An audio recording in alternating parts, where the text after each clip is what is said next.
When the walls of society came closing in, and the righteous no longer had a place, they left their homes and established one anew. They did not remain amidst the filth and degeneracy, seeking to simply last until better days came to fruition. They left and conquered new lands, at the request of their God.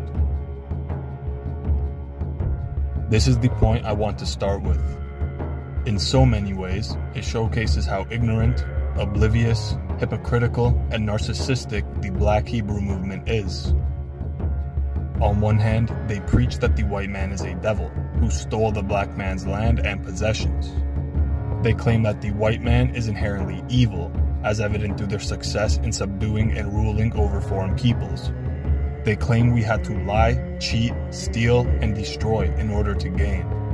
But with these claims, they unknowingly prove themselves to be unlearned hypocrites, because the Israelites were colonists and conquerors as well.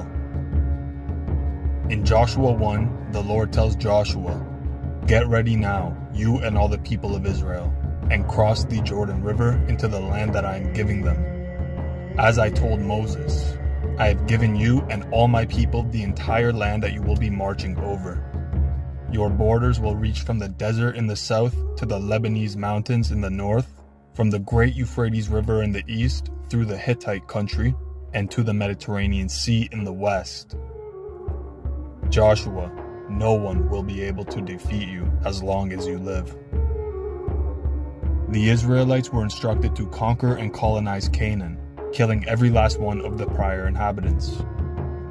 Deuteronomy 7 verse 1-2 says, "When the Lord your God brings you into the land which you go to possess, and has cast out many nations before you, the Hittites and the Girgashites and the Amorites and the Canaanites and the Perizzites and the Hivites and the Jebusites, 7 nations greater and mightier than you.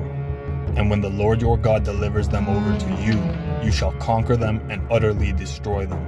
You shall make no covenant with them, nor show mercy to them." Joshua 6 verse 21 shows us that upon breaching each city throughout their conquest, they devoted the city to the Lord and destroyed with the sword every living thing in it, men and women, young and old, cattle, sheep, and donkeys. Later on, as the tribe of Dan sought out a new home, they came across a, quote, unexpected people in Lachish. They were at peace and secure. That is, until 600 men of the Danites marched into their city, burnt it down, and put them to death. This colonial aspect of the Israelites would inevitably follow into the modern era, as the blessing to Israel's birthright son Joseph is that his sons Ephraim and Manasseh would 1. Push their brothers to the ends of the earth, and 2. Become a multitude of nations. How else do you accomplish this other than through colonization? There is also the prophecy that Joseph's branches would climb over the walls while archers shoot at them. This is a metaphor for Joseph's offspring colonizing new lands and being hated for it.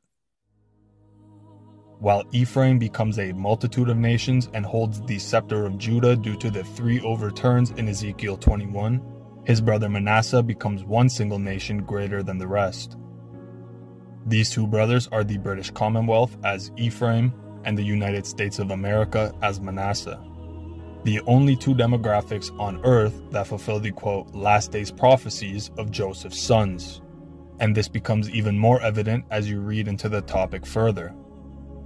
On the other hand, there is no black African nation in history that has accomplished these feats.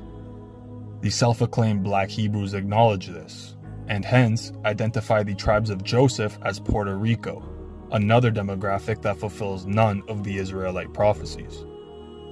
I will literally delete my YouTube channel if a single soul can point me to a time in history when Puerto Rico became a dominant colonial force, then leaving Puerto Rico to establish a multitude of Puerto Ricos, as well as one single great Puerto Rico separate from the other Puerto Ricos, because this would be the case if they were truly the sons of Joseph.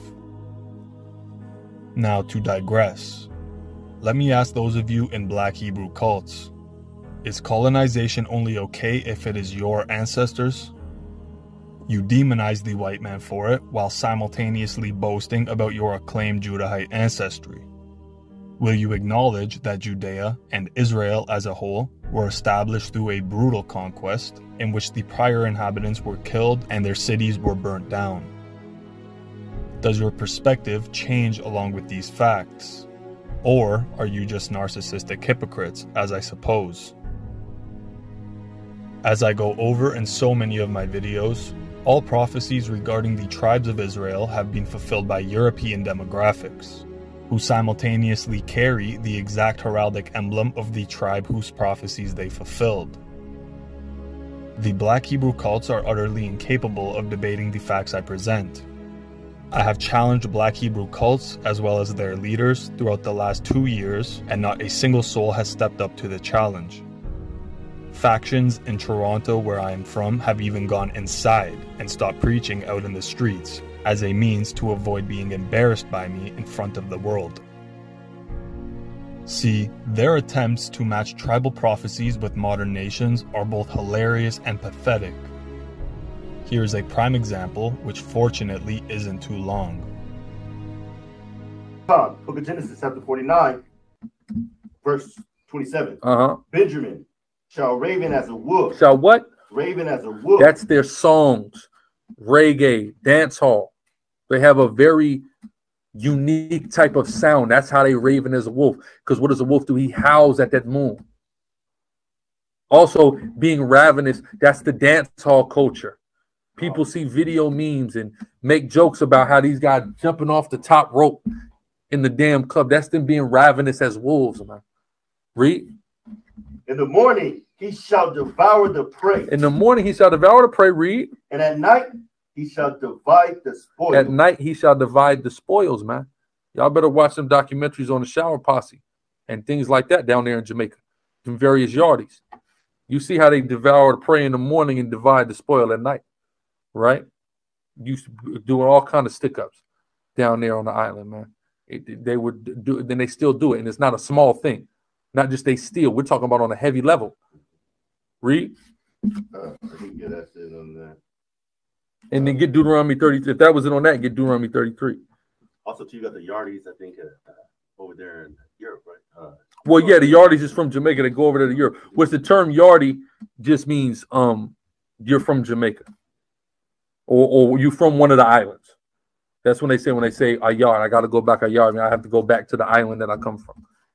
I have to leave out foreign and go back a yard, right? Foreign is a foreign land, you see? So they say a yardie, I'm a yard man, meaning I'm from, I live here, but I'm from here. I'm from somewhere else. You see what I'm saying? I'm from Jamaica. I'm from, you said what? I got to go to the gates. Where they get talking about the yard, that's home, your yard, you know. That's what I remember when we was out there in New York, Garfield, the Jamaican girl came up. And she said, what part of the yard are you from? She said, me from out there where they go out of coffee. You see what I'm saying? They gotta check. Oh, you from, all right, we gotta see where. You see what I'm saying? They're very serious about that. The yardies. But they go around Europe and all different places, they rob, they do what they gotta do. That's in their spirit, according to the Bible. Go ahead. You hear that? Benjamin's prophecy results in his descendants howling on reggae tracks, grinding on big booty hoes at the function, and stealing shit from the local convenience store. It has nothing to do with the Norse Vikings who terrorized Europe for nearly 300 years, raiding, plundering, and dividing the spoils everywhere they went. Are you Black Hebrew cults aware of the Uvhednar, which in English translates to wolf-headed warriors? Are you aware that these notoriously renowned warriors would wear wolf pelts in battle and howl like wolves in order to reach a frenzied state? I bet not. I can also guarantee they are unaware of similar European tribes such as the Dacians. Now let me ask, does it make more sense that Benjamin's prophetic rule in the last days has an effect on the entire continent and shifts history, or that it has absolutely zero relevance on a global scale or even a national scale? If the former, then tribes such as the Dacians or Norse Vikings would be the best match. If the latter, you can go on believing in blatant falsities. So for the sake of saving time, I will not cover the Black Hebrew claims regarding each tribe's prophecy. Even if I had the time to cover such a vast topic in one video, there is no need to. as anybody with an education past grade 3 can tell there is literally zero validity to their tribal chart. What I will discuss in this video is how genetics proved the Black Hebrews wrong, how ancient archaeology proves the Israelites were of Caucasoid stock, how the verses Afrocentrists use to prove Israelites were black rather prove the opposite, how they do not fulfill the Genesis 49 prophecies of Judah or his brothers, how they do not fulfill the curses or blessings of their favorite chapter, Deuteronomy 28, how the fabricated kingdom of Judah in Africa did not exist, how the apostles and Christ proved the exiled Israelites were in Europe, the Middle East, South Asia, and North Africa rather than Sub-Sahara, how Haile Selassie of Ethiopia does not descend from King Solomon, how Afrocentric claims about the Afro-Asiatic language family are false, and how Deuteronomy 32 explains who the self-acclaimed Jews truly are.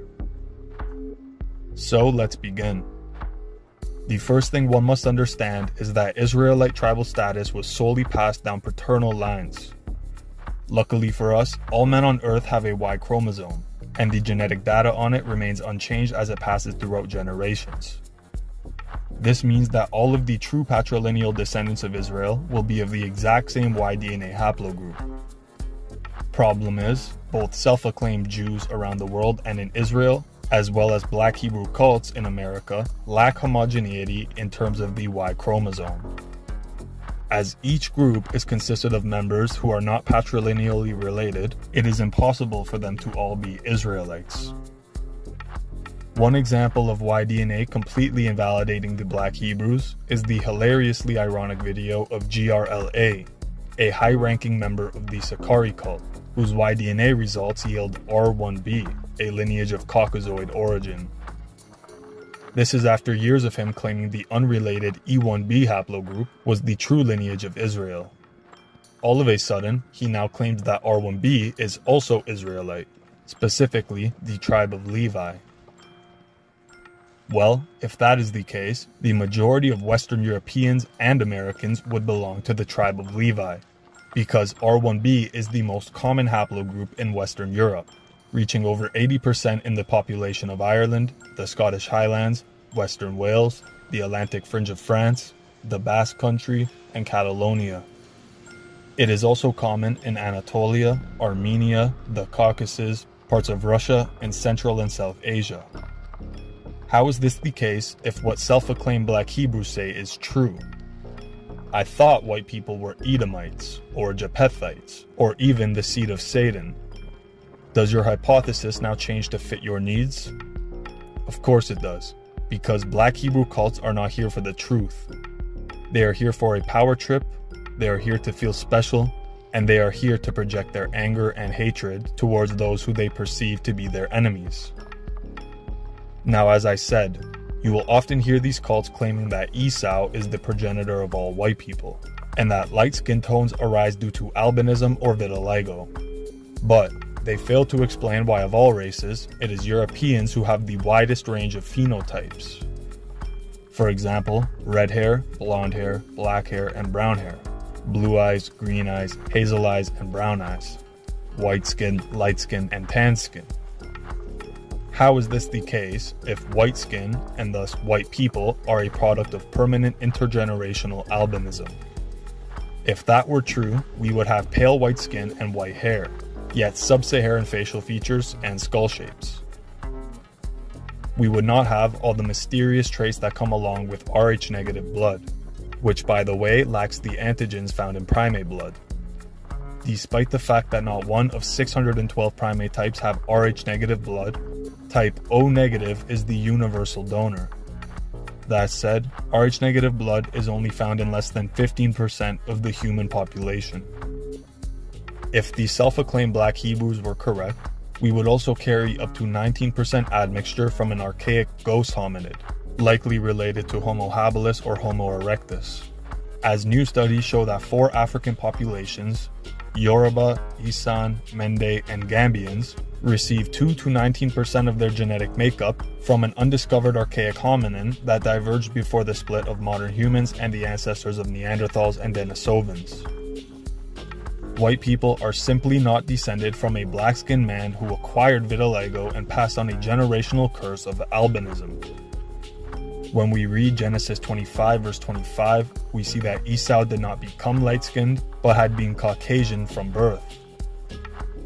And the first came out red all over like a hairy garment, and they called his name Esau.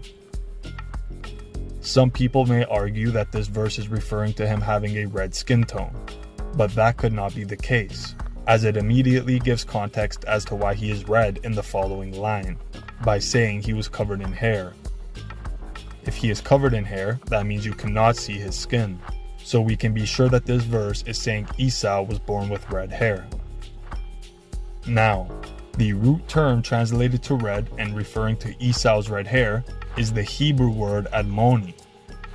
This word is only used in 2 other verses throughout the entire Bible, and both are descriptions of King David in 1 Samuel. It reads, "So he sent and brought him in. Now he was ruddy, with bright eyes, and good looking. And the Lord said, Arise, anoint him, for this is the one." Instead of being translated to red, it is rendered as ruddy. Nonetheless, the term used to explain how Esau was covered in red hair is the same word applied to King David. Clearly, Esau was not a black-skinned sub-Saharan who acquired white skin and red hair due to a curse. Rather, he was born with these traits. And so, what would that say about his twin brother who becomes progenitor of the Israelites? For one, the fact that they are twin brothers and come from the same 2 parents means they are the same race. 2. All genes passed to Esau will also be passed to Jacob, who would then pass them on to his offspring, regardless of whether or not he himself displayed those traits. Thus, it shall be no surprise that King David also had red hair. Lastly, twin brothers will have the exact same YDNA haplotype. So to identify the lineage of Esau and Jacob, we should look for which YDNA haplogroup is associated with red hair. An article on Wikipedia states, "The origins of haplogroup R1b are complex and shrouded in controversy till this day. The present author favors the theory of a Middle Eastern origin, followed by a migration to the North Caucasus and Pontic steppe. This theory also happens to be the only one that explains the presence of red hair amongst the Udmurts, Central Asians, and Tarim Basin mummies. Fair hair was another physical trait associated with the Indo-Europeans. In contrast, the genes for blue eyes were already present amongst Mesolithic Europeans belonging to YDNA haplogroup I. The genes for blonde hair are more strongly correlated with the distribution of haplogroup R1a, but those for red hair have not been found in Europe prior to the Bronze Age, and appear to have been spread primarily by R1b people. Although red hair is an almost exclusively Northern and Central European phenomenon, isolated cases have also been found in the Middle East, Central Asia, the Tarim Basin, Xinjiang in northwestern China, the Udmurts, a Uralic tribe living in the northern Volga Basin of Russia. So what do all these people have in common? Surely the Udmurts and the Tajiks aren't Celts nor Germans. Yet, as we will see, all these people share a common ancestry that can be traced back to a single Y chromosomal haplogroup, R1b. So at the very least, Esau and Jacob had Caucasian admixture, though it is most likely that they themselves belong to the Caucasian haplogroup R1b. Remember, the first person in all of Scripture described as red-haired is Esau, and the only other is King David. Both are descendants of Isaac, thus it would only make sense that Isaac stems from or represents R1b, whose homeland is in northern Mesopotamia within the proximity of Ararat, where Noah's Ark landed. My video on Abraham and the site of Urkesh provides even more insight as to why R1b arose in northern Mesopotamia. For now, light skin itself is by no means a product of albinism. But I will give the Black Hebrews one thing. They are right in that white people originate in the Middle East. An article by the Daily Mail titled "Light Skin in Europeans Stems from One 10,000-Year-Old Ancestor Who Lived Between India and the Middle East" tells us that in early research, Keith Cheng from Penn State College of Medicine reported that one amino acid difference in the gene SLC24A5 is a key contributor to the skin color difference between Europeans and West Africans. He said the mutation in SLC24A5 changes just one building block in the protein and contributes about a third of the visually striking differences in skin tone between people of African and European ancestry. Another fact of YDNA that proves these Black Hebrew cults to be liars is the prevalence of certain haplogroups on a global scale. The YDNA haplotypes considered African are A, B, and E1b. It is important to know that throughout the Bible, the only people blessed with being numerous in descendants are Noah, Abraham, Israel, and Joseph. The descendants of these men scattered in all four directions and reached the ends of the earth. Well, genetic studies show that the groups descending from haplogroup F are found in some 90% of the world's population, but are almost exclusively outside of sub-Saharan Africa. The aforementioned portion of F-descended clades in sub-Sahara belong to the R1b, J, and T haplogroups. If the Black Hebrews were Israelite or even Abrahamic, African YDNA haplogroups such as A, B, and E1b would be the ones that comprise 90% of the Earth's population. However, it is the unrelated FYDNA haplogroup, which all Caucasian and Indo-European lineages stem from. The last point I'd like to bring up regarding YDNA is the fact that the African YDNA haplogroups, A, B, and E1b, are not even closely related to those of the indigenous Americans. This is problematic for them, as they claim all Black Americans are Judahite, and the Aboriginal American tribes are descended from the Northern Kingdom of Israel. Again, if the indigenous Americans and African Americans are truly all Israelites, they should have the exact same YDNA haplotype. Yet, African Americans aren't even homogeneous themselves, and the YDNA haplogroup of Native Americans is Q, which is not found in Africa and is not directly related to any African lineages. Even further, the brother lineage of the indigenous American Q haplogroup is haplogroup R, the lineage I and most other Europeans descend from. If indigenous Americans are Israelite, there is no way Africans are. That is, unless it's via haplogroup R, which migrated into Africa from the Middle East. Now, this is a quick message for all the Latin and indigenous Americans who are ideologically aligned with the Black Hebrew cults. Understand that this movement is using you in order to rally support against the so-called white devil. They do not care about you or even think highly of you. In their eyes, they are the dominant royal lineage and you are just the periphery Northern Kingdom. I am not saying this is my belief. I am entirely aware that each tribe has an incredible history and a prominent role to play. This is their belief, and it is evident. But to move on. Now that we are done with the genetic aspect, let's move on to these cults' misinterpretations regarding Christ's appearance. As we all know, the self-acclaimed Black Hebrews believe Christ was a dark-skinned man with a big afro. This is what happens when a group of ignorant, lazy, uneducated men open the Bible and misinterpret a mistranslated verse. See, the only verses describing Christ's appearance in all of the Bible are him in his glorified angelic form. They are not describing him as a mortal man while he was still on earth. So you cannot exactly use them in order to argue how Christ looked. But for the sake of proving these Afrocentrists wrong, let's argue for Christ being white in the same way they would argue for Christ being black. Modern translations of Revelation say, "And his feet like unto fine brass, as if they burned in a furnace." This is nearly always interpreted as Christ having dark brown colored skin, similar to brass. Problem is, this is a mistranslation. The original Greek scripture had chalkolibanon in the place of brass. Chalkolibanon is etymologically broken into two words, chalco meaning brass or metal, and libanon meaning frankincense. Together, these terms come to mean frankincense-colored brass. And so, Revelation is saying that Christ was the color of frankincense, which is white to tanned in tone. This is even more evident when you consider that the word burned is another mistranslation. The original Greek term was Strong's Greek 4448, meaning glowing, refined, kindled, or inflamed. If metal is in a furnace, it will actually appear as if it is a glowing white hue. So again, this verse is saying that Christ is white rather than brown.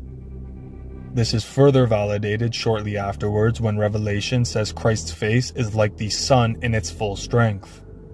If you look at the sun in its full strength, it is white and glowing, just like brass in a furnace. It is only at sunrise or evening that the sun takes on an orange, red, or yellow color.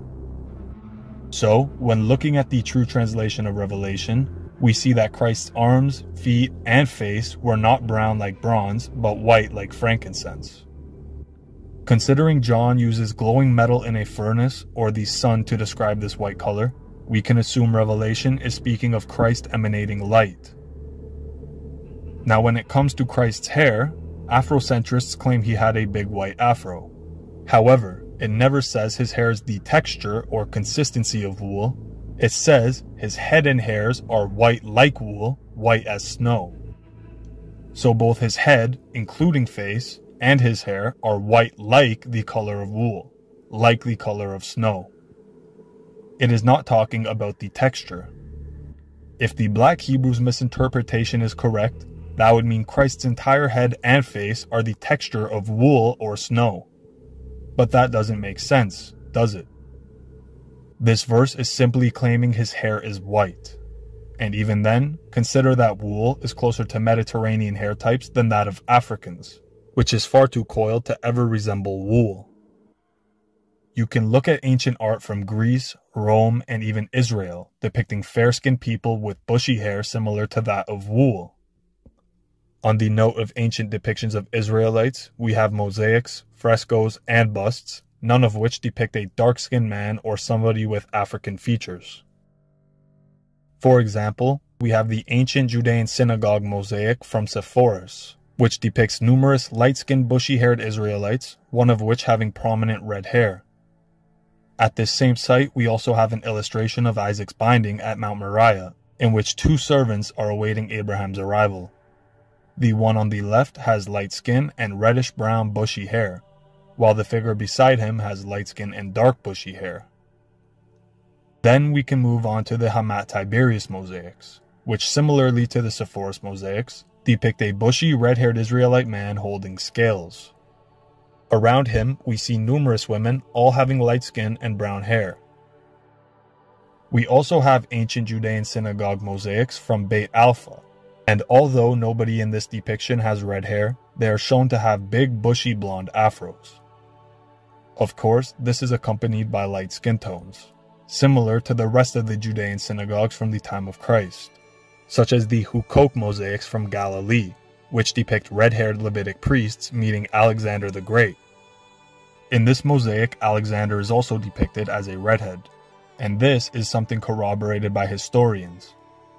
According to Aelian, a Roman teacher from the 2nd to 3rd century AD, Alexander's hair was reddish blonde and curled naturally. Pseudo-Callisthenes claim that Alexander's hair was as lion-colored, or as we may say, tawny. This is actually corroborated by the lion hunt mosaic from Pella, Macedonia, dating to the 4th century BC. This mosaic depicts Alexander the Great and Craterus, both with prominent red hair identical to that of the lions. We also have ancient Judean synagogue mosaics of Samson, in which he is shown with light skin, brown hair, and blue eyes. On the note of blue eyes, Revelation 1 verse 14 says that Christ's eyes are as a flame of fire. The only hue of a fire that is also an eye color is blue, so this verse may be saying that Christ's eyes are as intense and blue as the heart of a flame. Considering the archaeological finds I just displayed, this isn't too far of a reach, especially when you pair archaeology with studies out of Israel, which claim anomalous blue-eyed people came to Israel 6,500 years ago from Iran. Another article titled Blue-Eyed Immigrants Transformed Ancient Israel 6,500 Years Ago states, thousands of years ago in what is now northern Israel, waves of migrating people from the north and east, present-day Iran and Turkey, arrived in the region and had a profound effect transforming the emerging culture. What's more, these immigrants not only brought new cultural practices, they also introduced new genes, such as the mutation that produces blue eyes. Archaeologists recently discovered this historic population shift by analyzing DNA from skeletons preserved in an Israeli cave. The site in the north of the tiny country contains dozens of burials and more than 600 bodies dating to approximately 6,500 years ago. Now, it is important to know that geneticists compared mitochondrial DNA from blue-eyed individuals in countries as diverse as Jordan, Denmark, and Turkey, concluding that people with blue eyes have a single common ancestor that lived by the Black Sea around 8,000 years ago, spreading out with agriculture. Professor Eidberg from the Department of Cellular and Molecular Medicine at the University of Copenhagen states that the first blue-eyed humans were amongst the Proto-Indo-European Aryans, who subsequently spread agriculture into Western Europe and later rode horses into Iran and India. Anybody who has studied the archaeological finds out of Egypt, Mesopotamia, and India will know that statues and busts throughout these regions show blue-eyed nobles and royals, often with light skin to match. This is mirrored by Phoenician artifacts, such as their ancient glass bead art, which depicts them with white to tan skin, blue or dark eyes, and black or tawny hair. As we know, the Phoenicians were a fusion of Canaanites and northern Israelites, who merged together and formed a confederation of sea merchants. Keep in mind that it was the Phoenicians who colonized Carthage and turned it into a thriving civilization, spanning from the northern coast of Africa to the Pillars of Hercules, through Iberia, and to Sicily, Sardinia, and Corsica. They even reached Britain, conducted trade, and likely settled. Author Stephen M. Collins states, "The name Carthage comes from Roman sources. Carthage never called themselves that. If they could be resurrected now and we said, 'Oh, you're Carthaginians,' they'd say, 'Who?' You know, their real name was Kiryat Hadashah, which was Hebrew for a new town. The leaders of Carthage were called by a title of one of the books of the Bible, the Shofetim. For those of you who know Hebrew, that's judges. You know, and the leaders of Carthage called themselves judges because they were not kings. They didn't take that title until after the kings of Israel fell. Carthage was a crown colony, just like Canada, Australia, New Zealand, you know, were crown colonies of Great Britain when their kings had real power. The priests of Carthage were called the Kohanim, after the Cohens. The term rabbi was noticeable. Historians state that the sacrificial rites bore a very significant resemblance to the book of Leviticus. The Encyclopedia Judaica also acknowledges that Hebrews, or Israelites from Palestine, were with the Phoenicians when they founded Carthage. So the real power of the Phoenician Empire was the Israelites at that particular time. The small city-states of Tyre and Sidon reverted to a much smaller status in the world after the Israelites left. Now, the term Phoenicia was a Greek term given to the allied nations living between Turkey and Egypt along the East Mediterranean. That included Israel, Tyre, Sidon, and then later Judah would have lived there too. Now, one part of the answer where all the Israelites went during the exile becomes easy when we realize the kingdom of Israel was the home kingdom of the Phoenician Empire. Israel, then, as what we call the Phoenicians, had many colonies in Europe, Africa, the British Isles, even in North America. My book offers the evidence that the Phoenician Israelite Empire constructed special vessels to transport massive quantities of raw ores and materials over the ocean. Dr. Fell even writes of a Phoenician inscription that was dug up off the coast of Maine, saying, "Ships of Phoenicia, cargo platform." That was the inscription, as evidence that Phoenician ships had regularly scheduled trips across the Atlantic. The Israelites controlled Gibraltar for many centuries, one of the gates of the enemies. Now, Spain was an Israelite colony that called Iberia. That consonants there are the consonants of the word Eber, who was the namesake of the Hebrews, or Hebrews. The British Isles had Israelite colonies and have had the name Britain on them for 3,000 years, Brit being, of course, the Hebrew word for covenant. So even today, in our modern world, the British Isles have the name covenant stamped on them in Hebrew. This information is necessary so you can see that the birthright descendants of Abraham were already world powers by the time of David, so that when they scattered across the face of the earth, it's not illogical at all to see that these numerous people set up new empires of their own. A couple of the clues we'll keep in mind in tracing the 10 tribes is Phoenicia's empire had that name BRT, which they put on Britain, for the covenant. They knew they were the covenant people, and they called themselves that in place names and on their coin. Now remember, Daniel said that the 10 tribes were very widely scattered among the countries in his lifetime. Well, one part of the answer is easy when we remember that the kingdom of Israel in the Phoenician period was a maritime empire with huge fleets sailing the seas. And Israel had colonies in several continents. It is known the Phoenicians were able to navigate by the stars, but what about during cloudy and stormy weather? I mean, you have to know where you're going if you have a schedule to keep. My books cite a 1910 book which revealed the answer, that the Phoenicians had an ingenious invention called a water compass. They would place magnetic lodestones in a basin of water and mark them so that they could always know magnetic north. In other words, they had compasses in there in a gyroscopically centered way as best as they could do it in a basin of water to always know where magnetic north was. So they could keep a schedule and sail even in cloudy, stormy weather. Now back to those Israelites just before the last Assyrian invasion. Put yourself in their position. About a third of the nation has already been taken captive. The prophets are telling you it's over, that the Assyrians are coming and your nation is going to fall. And the handwriting's on the wall. You either have the choice of staying, going into captivity and becoming a slave with your family for generations, or you could board one of the many, many vessels in the Phoenician Israelite fleet and take your possessions with you and sail to Africa, Europe, or the British Isles and keep your freedom. Which do you think you would do? I'd opt for freedom. Well, many Israelites had the ability to flee by sea to escape the Assyrians, and they did for decades.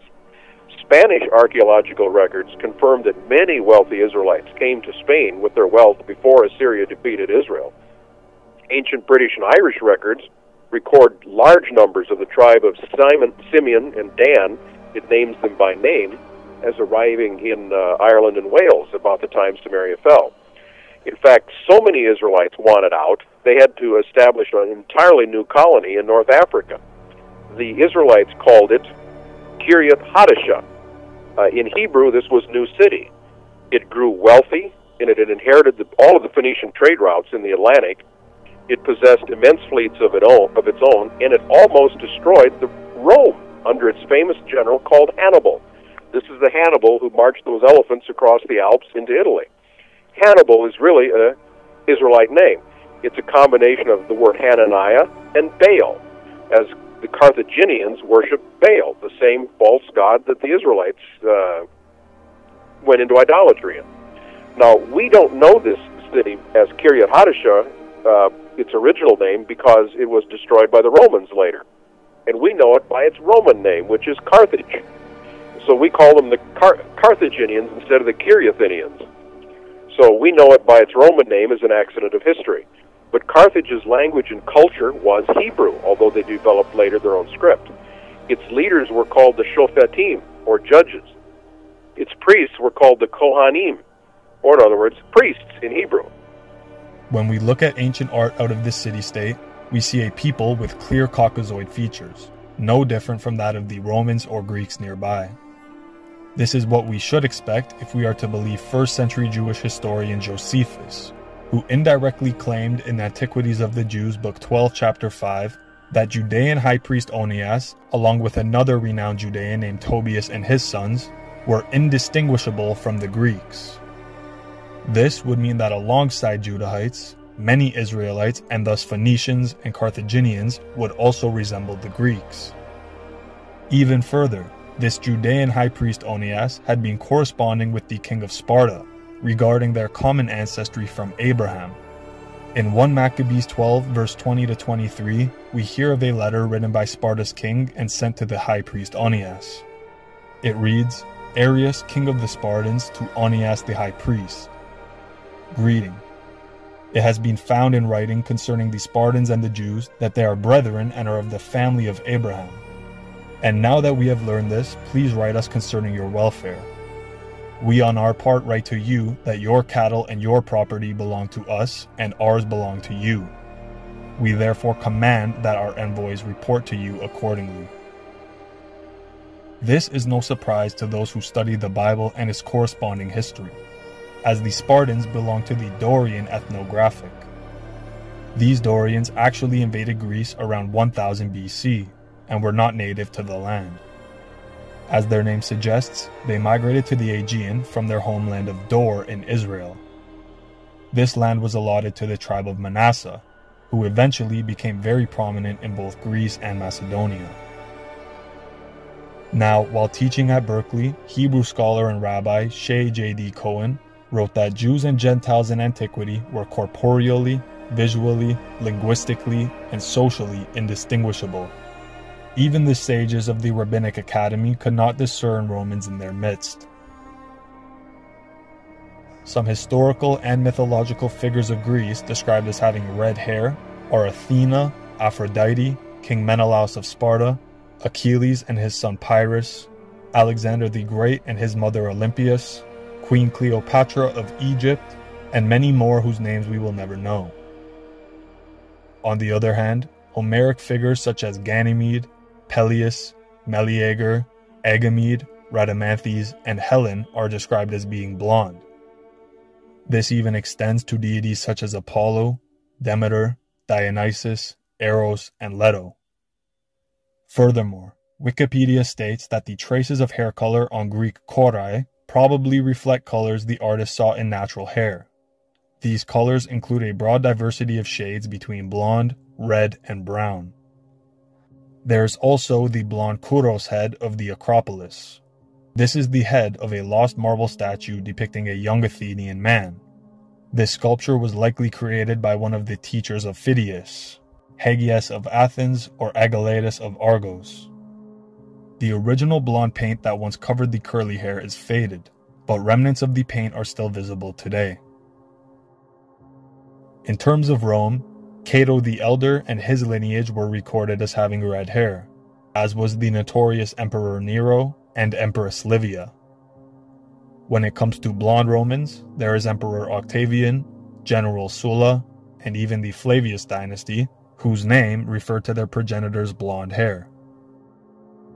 Similar to the Romans and Greeks, Carthaginians and Phoenicians carried the gene for red hair, as evident with the 4th century BC bust of Tanit, found in the Carthaginian necropolis of Puig de Molins. Tanit was the chief deity of Carthage, alongside her consort Baal-Hamon. I don't know about you, but I am yet to learn of a single black civilization which crafted deities in the likeness of Caucasian redheads. As the Greek poet Xenophanes once said, men make gods in their own image. Those of the Ethiopians are black and snub-nosed, those of the Thracians have blue eyes and red hair.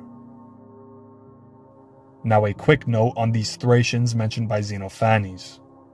They are another prime example of how red hair was also common in the ancient Mediterranean. Similarly to blue eyes, this is a trait that originates far from the region it is presumed to. The common misconception is that red hair comes from either Scandinavia or the British Isles, but genetics have now proven that the MC1R gene originates in Central Asia near the Caspian Sea, another factor suggesting that red hair originates back to the R1b haplogroup. But regardless of where it comes from, lineages that carry this gene would have diffused it throughout their migrations into the Middle East and Europe. Thus, all the regions mentioned in the Bible were occupied by red-haired people in antiquity. So, now that we have gone over depictions that Israelites and related peoples made of themselves, let's address depictions of Israelites made by their enemies. The one and only example you'll see used by Black Hebrews are the Assyrian victory reliefs depicting their triumph over Lachish. Reason being, in these reliefs, most Israelite men are depicted as having tightly curled hair. But besides that, these Israelites do not display any African features whatsoever. Considering that any race on earth can produce curly hair, these reliefs prove nothing. If you want ancient examples of curly-haired people who lack sub-Saharan genotypes, we can easily look at the 2nd century BC stone bust of Hercules, located at Behistun in Kermanshah, Iran. Here, the legendary figure is depicted with similarly curled hair, yet entirely Caucasoid features. The Romans depicted him likewise, as seen in the 2nd century bust of Hercules from the villa of Emperor Hadrian at Tivoli in Italy. Another depiction of him with circularly curled hair is the Hercules stone relief from the Temple of Zeus at Dura Europos Synagogue in Ethiopia. The topic of Hercules is an entire video in itself, but to quickly summate my findings thus far. Hercules is a personification of the Phoenician sea merchants, though infused with aspects of the Danaite hero Samson. Etymologically speaking, rakal is a Hebrew verb meaning to go about. With the definite article, harakal in Hebrew can mean the explorer or even the merchant. For example, take Ezekiel 27 verse 3, in which the Hebrew term translated as merchant is rakalet, which in turn is derived from rakal. The plural form of harakal would be harakalim, meaning the merchants. Now in ancient Greece, male names ended with an S. For example, Menelaus, Achilles, Hermes, Herodotus, Euripides, Aristophanes, Archimedes, etc. Some modern examples would be Giannis, Michalis, Gavrilos, Georgios, Adonis, and Nicholas. Thus, as the Phoenician merchants entered Greece and the Balkans, Harakalim turns to Heracles, and then Heracles. This is also what happened with Darda, son of Zerah, who became known in Greek mythology as Dardanus. He is forefather to both the Trojans and Dardani Illyrians, but the Illyrians would receive another influx of admixture from Darda's lineage when the Trojans fled to Illyria seeking refuge amongst those who had been their allies throughout the Trojan War. Heracles was also said to have contributed to the Illyrian gene pool. According to a tradition reported by Apian, the Illyrian king Epidamnos was the eponymous founder of the homonym city. His grandson Dyracos, son of Epidamnos' daughter Melissa and Poseidon, founded a harbor that was called Dyrrachion. According to this legend, when Dyrrhachus was attacked by his own brother, the hero Heracles, who was promised a part of the Illyrian land, came to his aid. But in the fight, the hero killed by mistake Ionius, the son of his ally Dyrrhachos. During the funeral, Heracles cast the body into the sea, thereafter named Ionian Sea. The genealogy of the foundation of Dyrrachium includes founders such as the Illyrian king Epidamnos and his grandson Dyrrhachos, as well as Heracles and his descendant Phaleo. Now in Illyria, Heracles and Dardanus only gave rise to specific subgroups, but in terms of the Illyrians as a whole, their progenitor is Illyrius, son of the Greek hero Cadmus. Well, Cadmus was the king of Phoenicia. Historians and linguists agree that the name Cadmus is Semitic in origin and derives from the Hebrew word kadem, meaning man from the east. Of course, if Cadmus was a Phoenician king, it makes sense that he's from the east. When we dig deeper, Cadmus may even be a personification of the tribe of Gad, similarly to how Danaus is a personification of Dan. The plural of Gad would either be Gadite or Gadim. As we went over earlier, Greek male names ended with an S. If we consider this, Gadim would thus be rendered Gadimus. It would also make sense that the G would turn to a C, as the letters G and C were often interchanged. For example, Omri turned to Kumri, turned to Gemiri, turned to Camarians. Matter of fact, the letter C comes from Latin and actually derives from G, which in turn derives from the Phoenician letter Gemel. Remember, Cadmus was credited by the Greek historian Herodotus with introducing the original Phoenician alphabet to the Greeks. So if the letter C hadn't been invented until after 700 BC, Cadmus may have instead been called Gadmus, which again is close to Gadimus. Now, Gad's youngest son is Areli, and if you pluralize this into Aurelians, it is quite close to Illyrians. The singular form Areli is also close to the singular form Illyri. The etymology isn't exact, but is close enough to draw a connection. One attestation of the Illyrians' Phoenician roots was their prowess on the sea. They were specialists in shipbuilding, master navigators, and notorious pirates. They are credited with inventing the lembas, a range of small ships used for both civilian and military purposes. As a warship, it was fast and easily maneuverable, also capable of carrying 50 men in addition to its rowers. In the First Macedonian War, Philip V of Macedon had Illyrian craftsmen produce 100 lembi for use.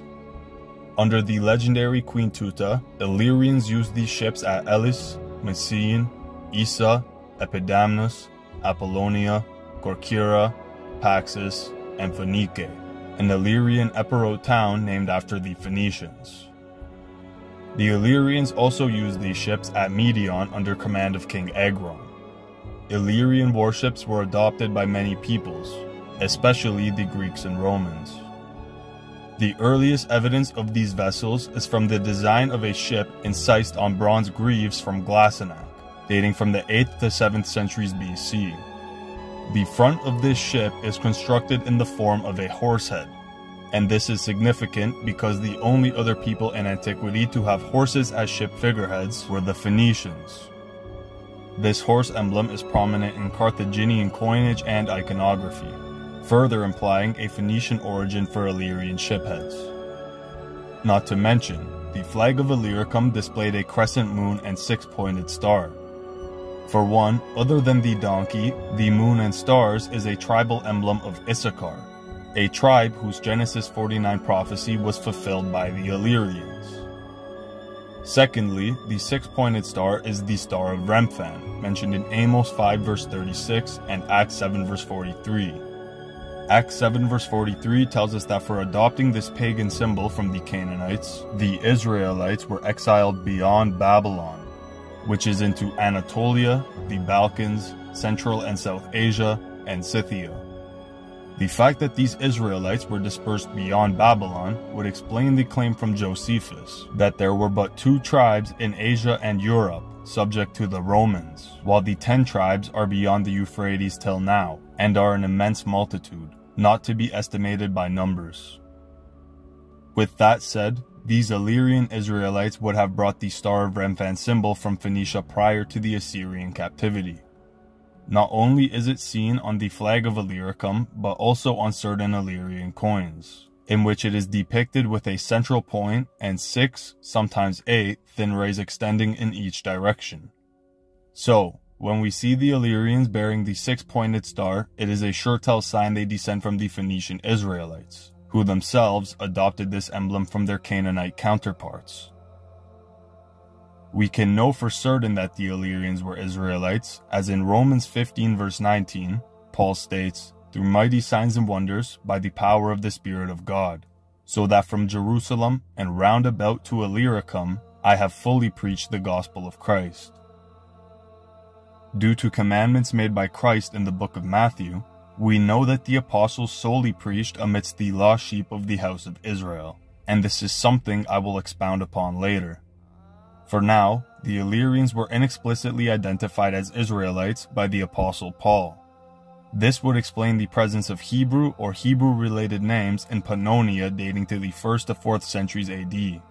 For example, Abram, Adonai, Gabriel, Jacob, Judah, Joseph, Solomonos, Maria, Yananel, Yaho, Isaac, Michael, Uriel, Iriel, Prosoriel, Raphael, Shabeoth, Shemeshelam, Beneamis, Cassia, Judas, Yoshe, Ablanathanalba, and even Bar Simsis, a Latinized form of Bar Simson, i.e., son of Samson.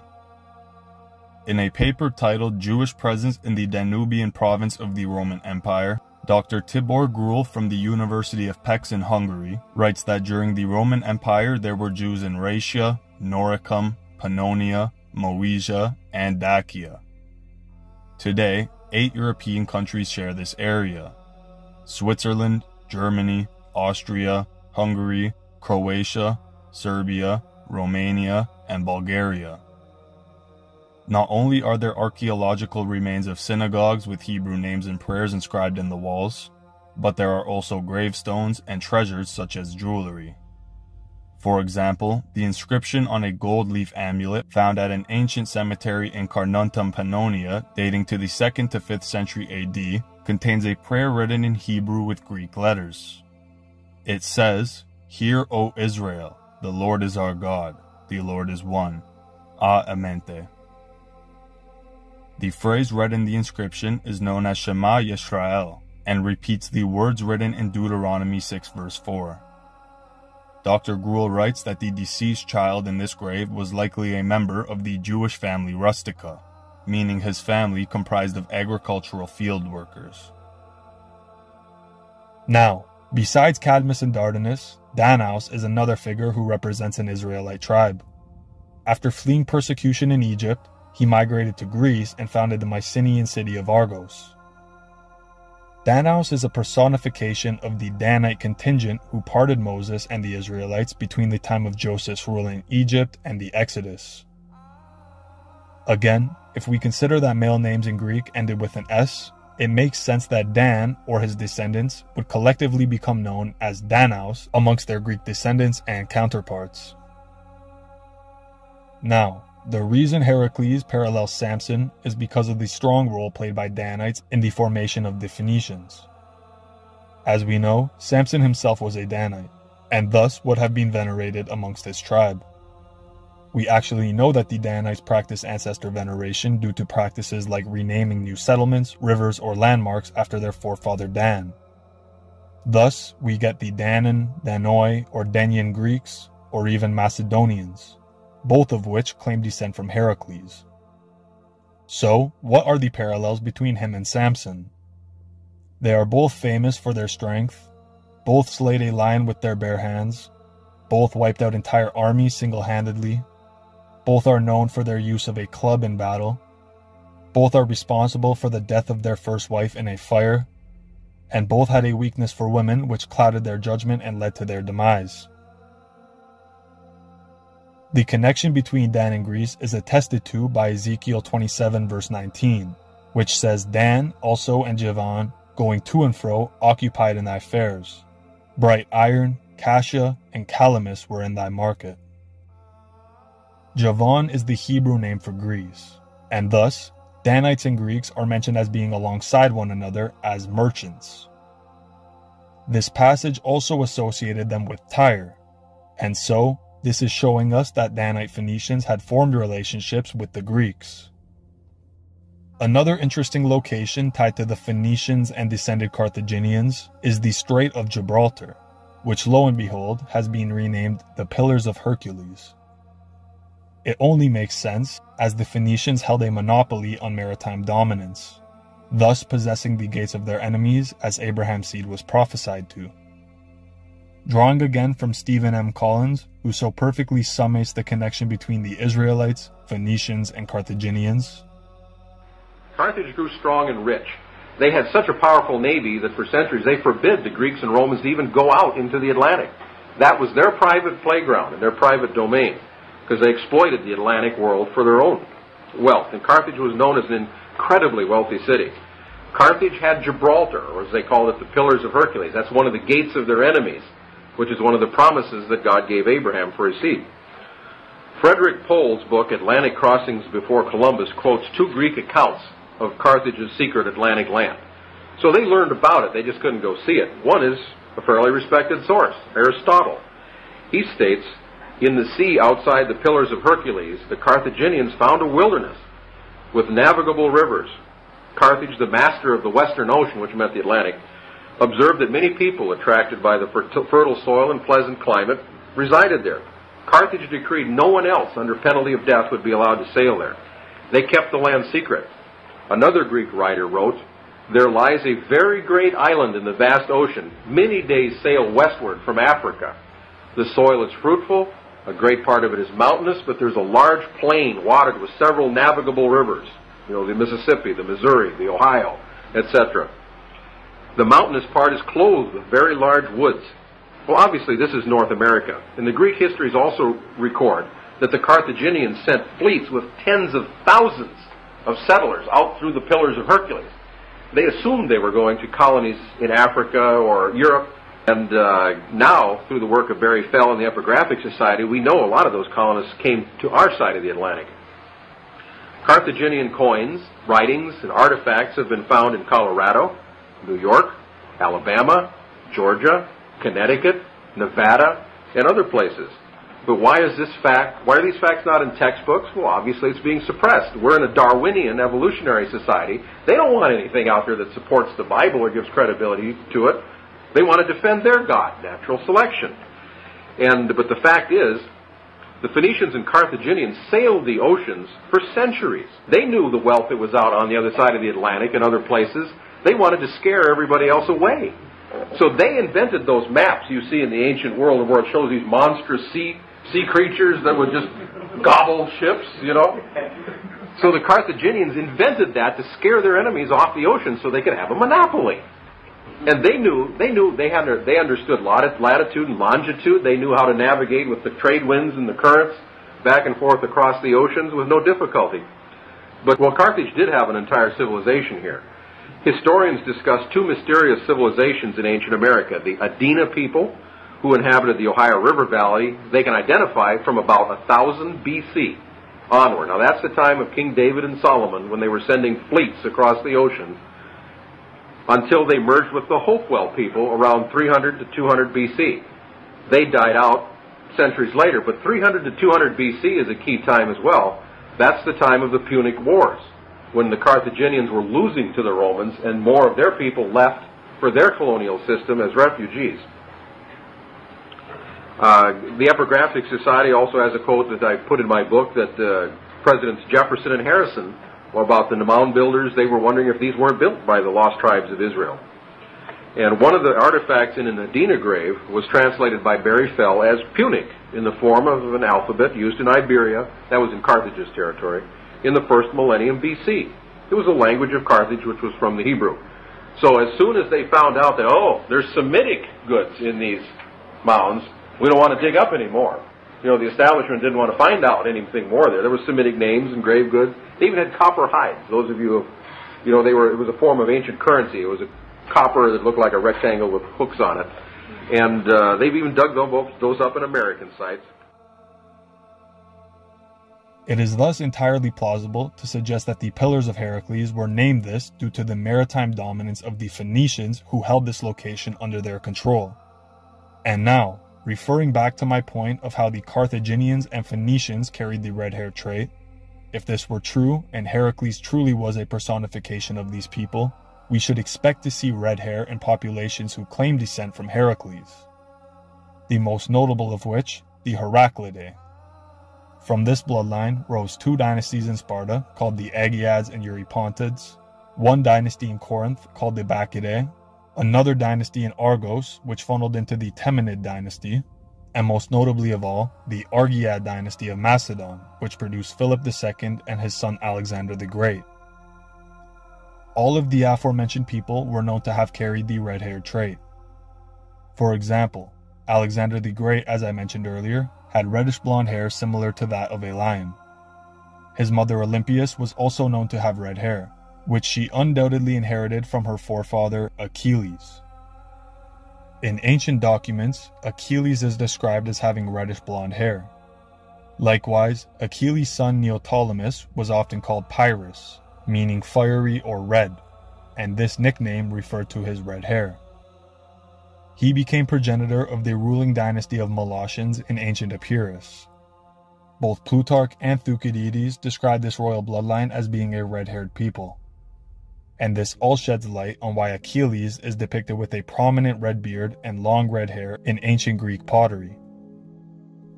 Of course, black Hebrew cults will say that this is depicting a black African, and this claim is completely false.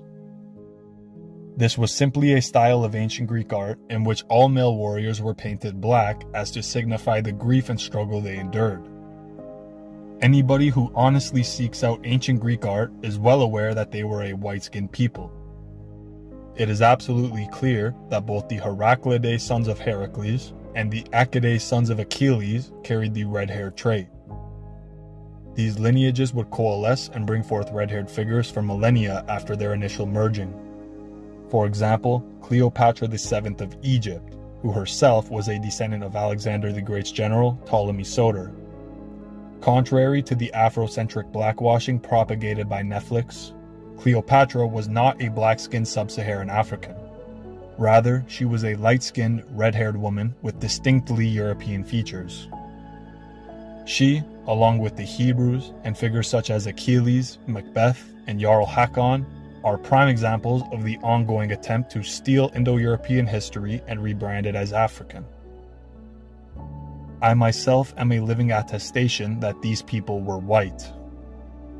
My ancestry DNA results show 31% Scottish, 30% Northern Italian, 14% French, 10% Southern Italian, 7% Greek and Albanian, 5% English and Northwestern European, and 3% Balkan.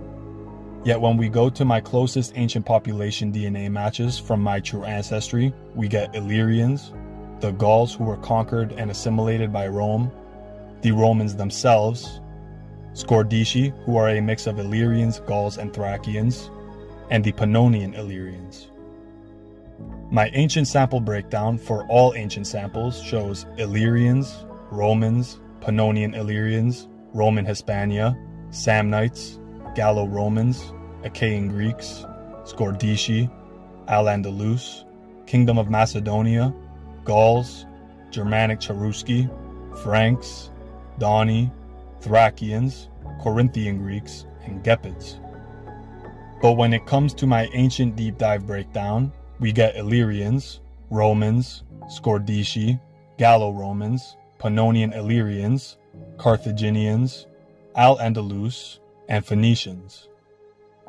These are the people from whom I inherit my chromosomes. From Phoenicia, I inherit chromosome 5. From Carthage, chromosomes 12, 14, and 7. From Al-Andalus, who by the way were of the Quraysh, an Arabian clan who claimed descent from Ishmael, son of Abraham, I inherit chromosomes 4, 16, 19, and 22. From Pannonia, chromosomes 3, 4, 5, 12, and 15.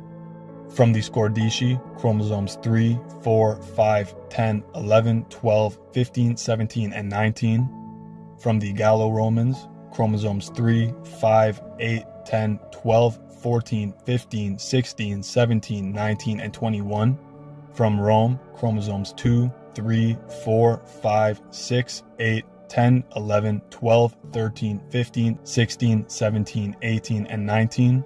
And from Illyria, chromosomes 1, 2, 3, 4, 5, 6, 7, 8, 9, 10, 11, 12, 13, 15, 17, 19, and 22. I even matched the DNA of an ancient Judean who was brought to Rome in 162 AD. This should be no surprise, as the Jews have a long-standing history in ancient Rome.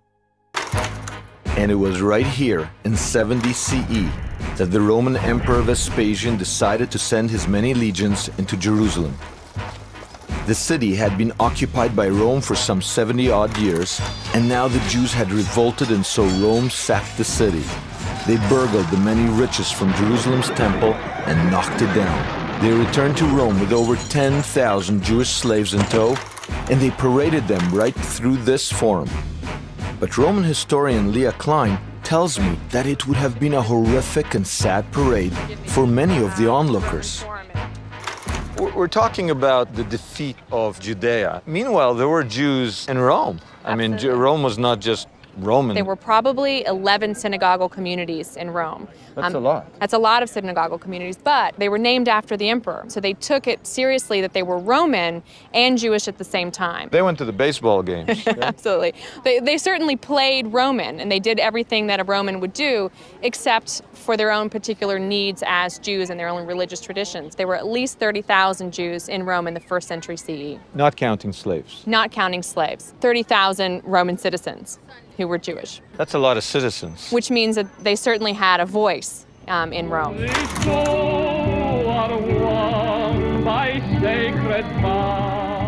had a voice. And now with the influx of slaves, 20,000 more hands. Albeit slave hands. And it's what those hands did that you might find surprising. Within a stone throw of the Forum is the greatest monument of the Roman Empire, the Colosseum.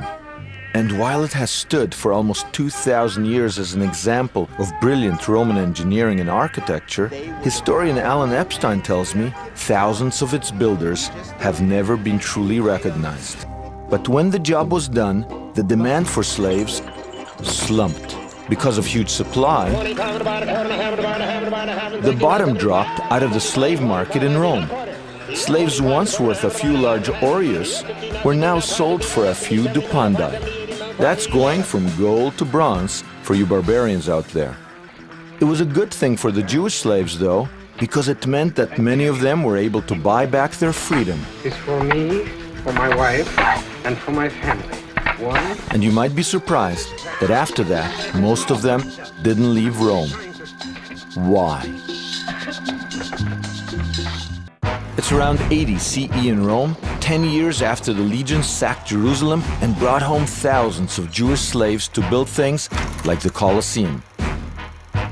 Many slaves have bought their own freedom, but they're not going back to Judea. After tossing their Roman captors, they find themselves injected into a Jewish community so well established that it offers a welcome home away from home. Flash forward 2,000 years to the long-standing Jewish area in Rome, and I get the details from Alan Epstein. Remember that this was a city, for the most part, where Jews were not particularly mistreated throughout the centuries. One of the reasons, of course, is because there had been such an old Jewish community. This is the longest continuous Jewish community in the world since at least 161 BC. That's the first documented presence of Jews. So at least 2,200 years, and no other city can claim this continuous presence of Jews that Rome has. The first Jews came here voluntarily, long before the Roman conquest of Judea. They came in 161 BCE during the Maccabean era.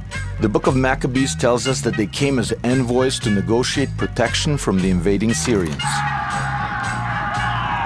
The Romans were happy to oblige and lend their brawn to help Judea maintain its independence.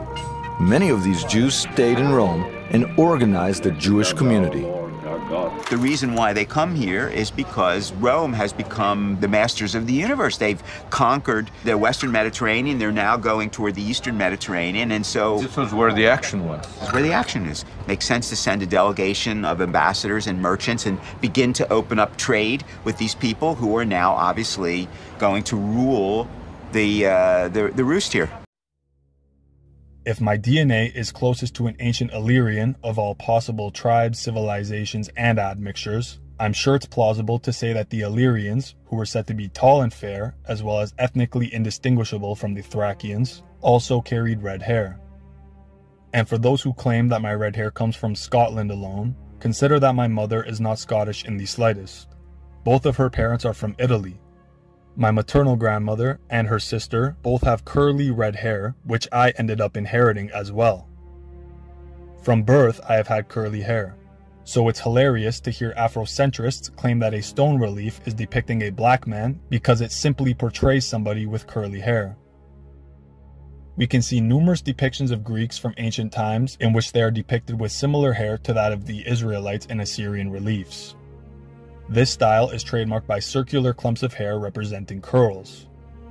One example is from a colossal statue of a woman wearing a Sakos cap. Another is the marble head from a bust of Athenian aristocrat Harmodius, which was produced in Greece around the year 477 BC. Another depiction of him, produced by Critios and Nesiotes, also depicts him as such. The tomb of Xerxes I from 480 BC also depicts an Ionian soldier with evident curls and circular clumps of hair. And in Greece, not only are mortals depicted with this type of hair, but so are their deities. Here is a 3rd century BC bust of the deity Hermes, which was unearthed during excavations for sewage system improvements in central Athens. This artwork dates from the late 4th century to the early 3rd century BC. So, to claim the Israelites must have been black because Assyrians depict some of them as having circular clumps of curled hair is entirely baseless and showcases ignorance, ineptitude, dishonesty, and denial. All races and ethnicities carry the trait for curly hair, and even then, curly hair is not and was not ubiquitous amongst the descendants of Jacob.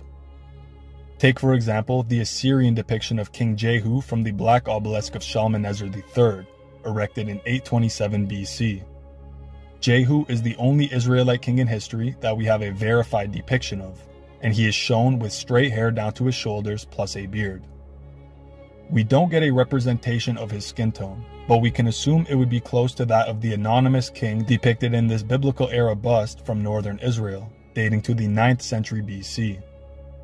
To add, an article published by James Tabor titled "The Only Ancient Jewish Male Hair Ever Found" states, the braided hair of a Jewish woman was found at Masada, but until recently, no example of preserved hair from a Jewish male had ever been found from the late Second Temple period. This discovery is one of the many fascinating but less publicized finds of the 1st century tomb of the Shroud, discovered in the summer of 2000 just outside the old city of Jerusalem. One of the more fascinating finds in this tomb, one that has not received much attention, was the preservation of a sample of Jewish male hair. The hair was lice-free and was trimmed or cut evenly, probably indicating that the family buried in this tomb practiced good hygiene and grooming. The length of the hair was medium to short, averaging 3 to 4 inches, and the color was reddish. This is evidently not the hair of a sub-Saharan African. And as we see, neither hair colors or hair types were universal amongst the Israelites. They, like any people, carry genes for various phenotypes and genotypes. People in the Levant not only had black, brown, and red hair, but also blonde hair, as evident in the Beit Alpha mosaics shown earlier. This is actually verifiable due to the ethnographic markers attributed to Levantine Semites in ancient Egyptian art. Don't take it from me, take it from 2 non-biased biblical scholars. The tomb of Rekhmire dates to the reign of Thutmose III. Okay, this is way too early for them to be Israelites. Okay, so we know that the Levantine Semites depicted in the tomb of Rekhmire are not Israelites. At the same time, too, we know they are Levantine Semites. And the reason why is because of the way they're painted. The way the Egyptians depicted foreigners is they used ethnographic markers. Essentially kind of stereotype image.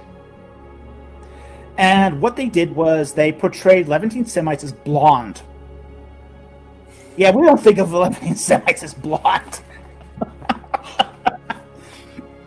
But because Levantine Semites were often forced to work in the sun, their hair would bleach. Now it's cool to see them bring up the ethnographic marker fact, but come on. The Levantine Semites are not depicted as blonde-haired because the sun bleached their hair. This would only even be possible if they already had light brown or red hair, as black or dark brown hair does not turn blonde due to sun exposure. This is an example of denial and ignorance, an inability to see the facts in front of one's face. The same inability is rampant amongst Afrocentrists. I can bring forth proof after proof that the Israelites were not black, and it still wouldn't convince them. They just keep on bringing up how Solomon said he was black in Song of Solomon 1 verse 5. Well, let's address this passage then. It reads, "Let him kiss me with the kisses of his mouth, for thy love is better than wine. Because of the savor of thy good ointments, thy name is as ointment poured forth. Therefore do the virgins love thee. Draw me, we will run after thee. The king hath brought me into his chambers. We will be glad and rejoice in thee. We will remember thy love more than wine. The upright love thee. I am black but comely, O ye daughters of Jerusalem, as the tents of Kedar, as the curtains of Solomon. Look not upon me, because I am black, because the sun hath looked upon me. My mother's children were angry with me. They made me the keeper of the vineyards, but my own vineyard have I not kept." In reality, the verse they used to claim that Solomon was black is rather a description of Solomon's lover, the Shulamite woman. The fact people even claim Solomon narrates this verse goes to show you they do not read the Bible. It literally begins with the narrator speaking of kissing the king's lips within his chambers. If the black Hebrews are correct, Solomon is 1, gay, and 2, not the king of Israel. This is a prime example of how the Black Hebrews simply pick verses, omit the context, and warp its meaning to fit their agenda. Now notice Solomon's Shulamite lover says, I am black, but comely. O ye daughters of Jerusalem, as the tents of Kedar, as the curtains of Solomon. Look not upon me, because I am black, because the sun hath looked upon me. My mother's children were angry with me. They made me the keeper of the vineyards, but mine own vineyard have I not kept. First of all, the term translated as black in English simply means dusky, jetty, or dark in Hebrew. It does not necessarily mean she is dark as a sub-Saharan African, just darker than those around her. Second, she clearly states she was darkened after being in the sun all day working in the vineyards, so she is evidently speaking of acquiring a heavy tan. Most importantly, notice she says, I am black but comely, and look not upon me, for I am black. What does the but imply in black but beautiful? This shows us that dark tones were not seen as beautiful or common to the Israelites. And this is exactly why she says, look not upon me. She is clearly embarrassed of being dark, even if it is due to the sun alone. This is amplified by the fact that light skin tones have always been seen as favorable to royal families, who sought to separate themselves from the commoner in any way possible. They would also only mix within the lighter skinned demographic, hence the conflict that arose as a result of the marriage between Moses and a Cushite woman. Numbers 12 verse 1 tells us that Miriam and Aaron spoke against Moses because of the Cushite woman whom he had married. As a result of this, Miriam was cursed with leprosy, which turned her skin pale. This is what we know to be vitiligo, and it can occur in people of all races. So it's evident that Miriam and Aaron not only spoke against the marriage due to cultural and theological differences, but also differences in their ethnicity and color. Why else would Miriam's curse result in her acquiring vitiligo? This conflict is obviously centered around race. Now it is worth mentioning that royals and nobles would often stay inside and away from the sun, likely in palaces or royal courts, thus maintaining a relatively lighter skin tone throughout the year. This bias carried down all the way into Europe, where royals were called blue bloods.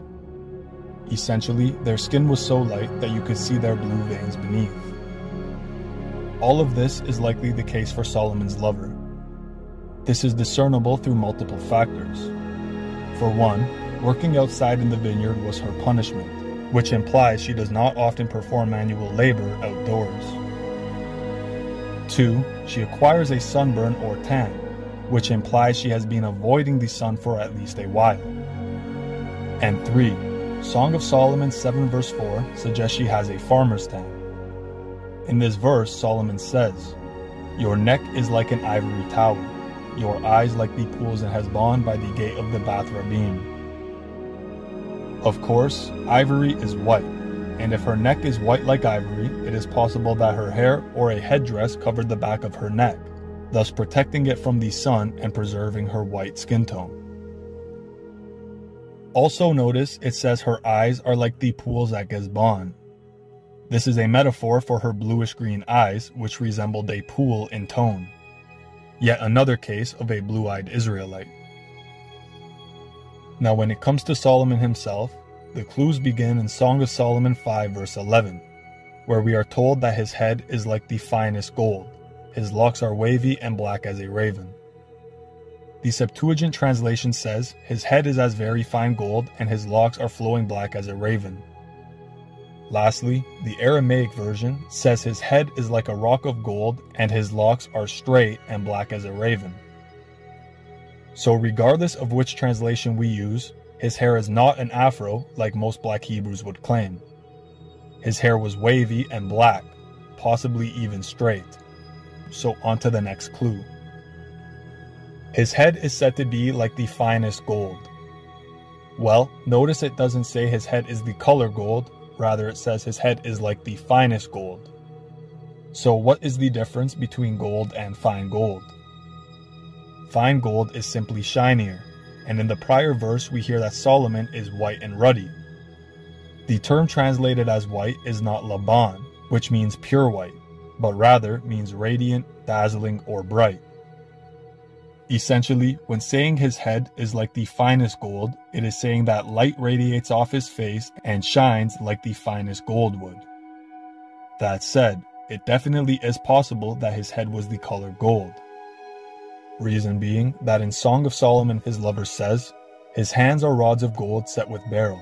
His body is carved ivory inlaid with sapphires. His legs are pillars of marble set upon bases of fine gold. His countenance is like Lebanon, excellent as the cedars." So first of all, his hands are rods of gold set with beryl. Obviously, the fact that his arms are gold would corroborate that his head is a golden color. However, notice his arms are set with beryl. Beryl comes in many colors. You have emerald, aquamarine, red beryl, blue beryl, pink morganite, clear goshenite, yellow heliodor, and navy blue maxis. That said, the ones found in the Middle East are red beryl, pink morganite, and green emerald. Emerald was actually used in the high priest ephod and represented the tribe of Judah. However, Zebulon also has beryl as their stone. So with that, we can discern that the Israelites called emerald by a name different than other beryls. And this is corroborated by Strong's Concordance, as the term for beryl used in Exodus 28 verse 17 is Strong's 1304, an emerald. On the other hand, the term translated as beryl in the Song of Solomon is Strong's 8658, a precious stone. Notice that Strong's exhaustive concordance claims that this beryl is likely yellow jasper. Keep in mind, we are already told of Solomon's arms being golden, so why use another shiny gold color to add to this description? In my opinion, the beryl being referred to is red beryl or morganite. Reason being, red beryl is actually the rarest beryl of all and is found in the Middle East. Obviously, Solomon was chiefest amongst 10,000 and was a wealthy and prosperous monarch, so it only makes sense that he is compared to the rarest and therefore most expensive beryl, red beryl. If Solomon's arms are gold set with beryl and the beryl spoken of is red or pink, it seems he may have had a minor sunburn or tan. Now when it comes to his body being like carved ivory, this is saying his torso is 1, white in color, and 2, carved or chiseled. Therefore, Solomon was likely a muscular man and in good shape. But what does it mean when it says his body is inlaid with sapphire? This could be talking about two different things. For one, the sapphires his belly is laid with could be a reference to abs, especially considering his torso is like carved ivory. Second, it could be speaking about blue sapphire-colored veins showing through his white ivory-colored skin. As I brought up earlier, blue veins are a common feature for rhesus negative-blooded people, and again, royals throughout history were called blue bloods. The possibility that these sapphires are referring to blue veins is actually what Ellicott's commentary on Bible Hub seems to believe as well. Now to tie this all together, if his torso is white like ivory, but his arms are gold with a hint of red, this is referring to him being a light-skinned man with a farmer's tan or burn. And this burn would explain why Solomon is referred to as ruddy in Song of Solomon 5 verse 10. Notice that this is not the same term for ruddy applied to King David, so it is evidently speaking of Solomon's complexion rather than his hair. We can discern this due to the fact that Solomon's hair is recorded as being black as a raven's. Now, the fact that Solomon is a white-skinned man is corroborated by Song of Solomon 5 verse 15, where we are told that Solomon's legs are as pillars of marble set upon sockets of fine gold. His countenance is as Lebanon, excellent as the cedars. Again, Solomon is described as being both white and gold. It is therefore likely that his legs were covered by a sort of dress or garment, whereas his feet were exposed to the sun because he was wearing sandals. Ultimately, his unexposed legs, represented by the marble pillars, would be white just like his unexposed torso, which is white like ivory. Whereas his feet, represented by the sockets or bases, are golden in color because they've been exposed to the sun. This means Solomon's feet and arms are golden color, while the parts of his body covered by clothing are white like marble or ivory. Solomon clearly had a farmer's tan. Now we have gone over two of the Hebrew terms translated into English as ruddy. The first is Admoni, meaning red-haired, used to describe both Esau and King David. The second is Adam, meaning red, used to describe Solomon being of a rosy complexion. But there is one more, and that is Adam, meaning to blush or be dyed red. Of course, only people of a light skin tone can turn red in the cheeks. So it is certain that if the Israelites were dark-skinned Africans, they would not have a word for blushing. And now back to David. There is one more key clue we can extrapolate from 1 Samuel regarding his appearance. In chapter 16 verse 12, we are told that Samuel sent for David and brought him in. David was ruddy, with bright eyes, and good-looking. And the Lord said, "Arise, anoint him, for this is the one." When we consider the high traces of rhesus-negative blood amongst these Israelites, and the fact that rhesus-negative people often have heterochromia, it is very likely that David had bright, colorful eyes. And here is what's interesting. The term translated as eyes is Strong's 5869, meaning eyes or a fountain.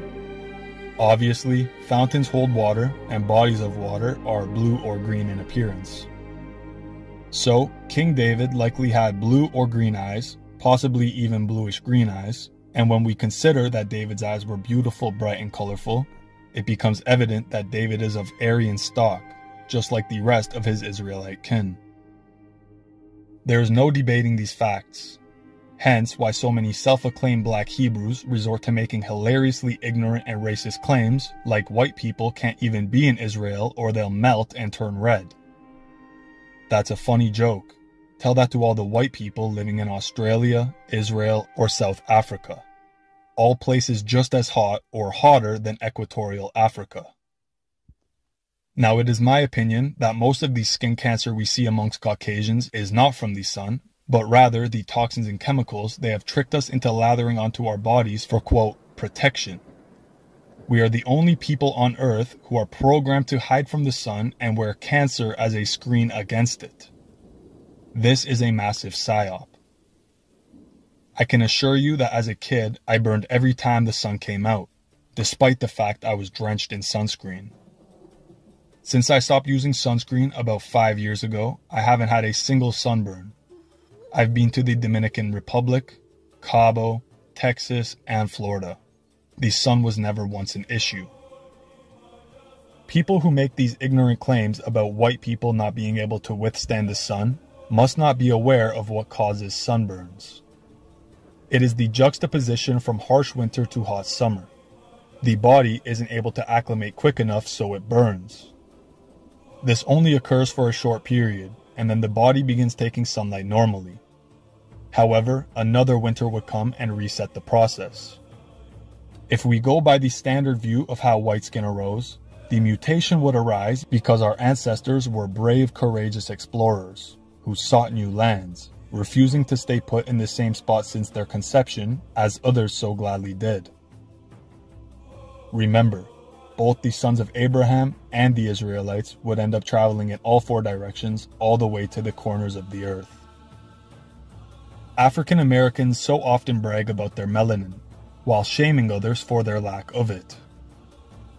What they forget to consider is that nearly all Africans outside of Africa are deficient in vitamin D, while red-headed people produce their own, regardless of where they are. If the Lord had intended for the African race to migrate to the four corners of the earth and dwell there, why did he not create them to withstand migration at maximal health? What is it about redheads that allows them to thrive and remain healthy in all climates? What differentiates them? Maybe it has to do with the fact that all people in the Bible described as having red hair were descendants of Abraham. Now, what's also funny is that while Afrocentrists brag about their melanin, they slander the even darker-skinned Africans back in their motherland. Why did you say that? Why did you say that you wouldn't kick my ass? You can kick my ass. If you kick me, you kick yourself. No, but I'm not African. I'm not African. I'm not African. I'm not African. I'm not African, man. Let me ask you a question. Let me ask you. They from Israel. They from Israel. I was born in Africa, raised. We are not African. We two separate people. The Africans are a disgusting people, man. I need to put a picture of how disgusting African culture is, so my people would separate from Africans. My people are not African. My people are the Negroes.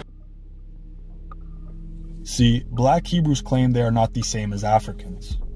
They believe themselves to be offspring of a superior, lighter-toned subgroup of ruddy Afro-Asiatics, and not the darker-skinned natives of Africa we see today.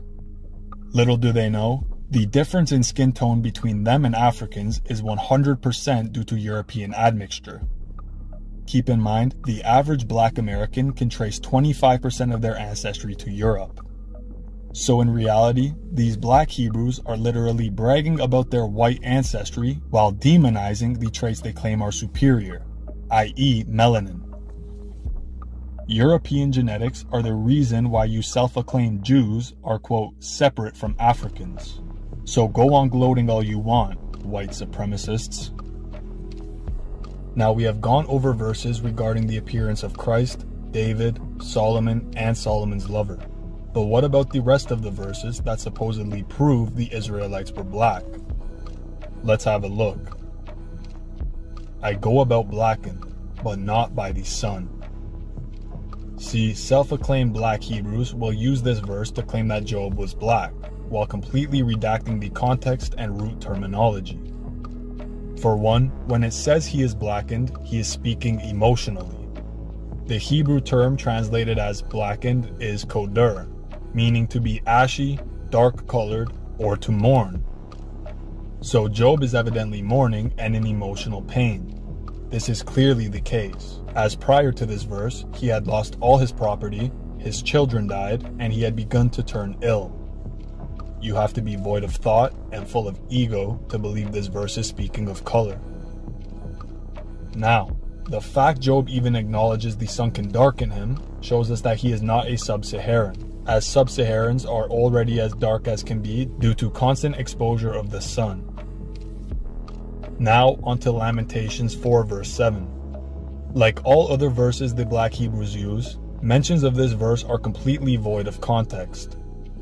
The full passage reads, "For the punishment of the iniquity of the daughter of my people is greater than the punishment of the sin of Sodom, as was overthrown as in a moment, and no hand stayed on her.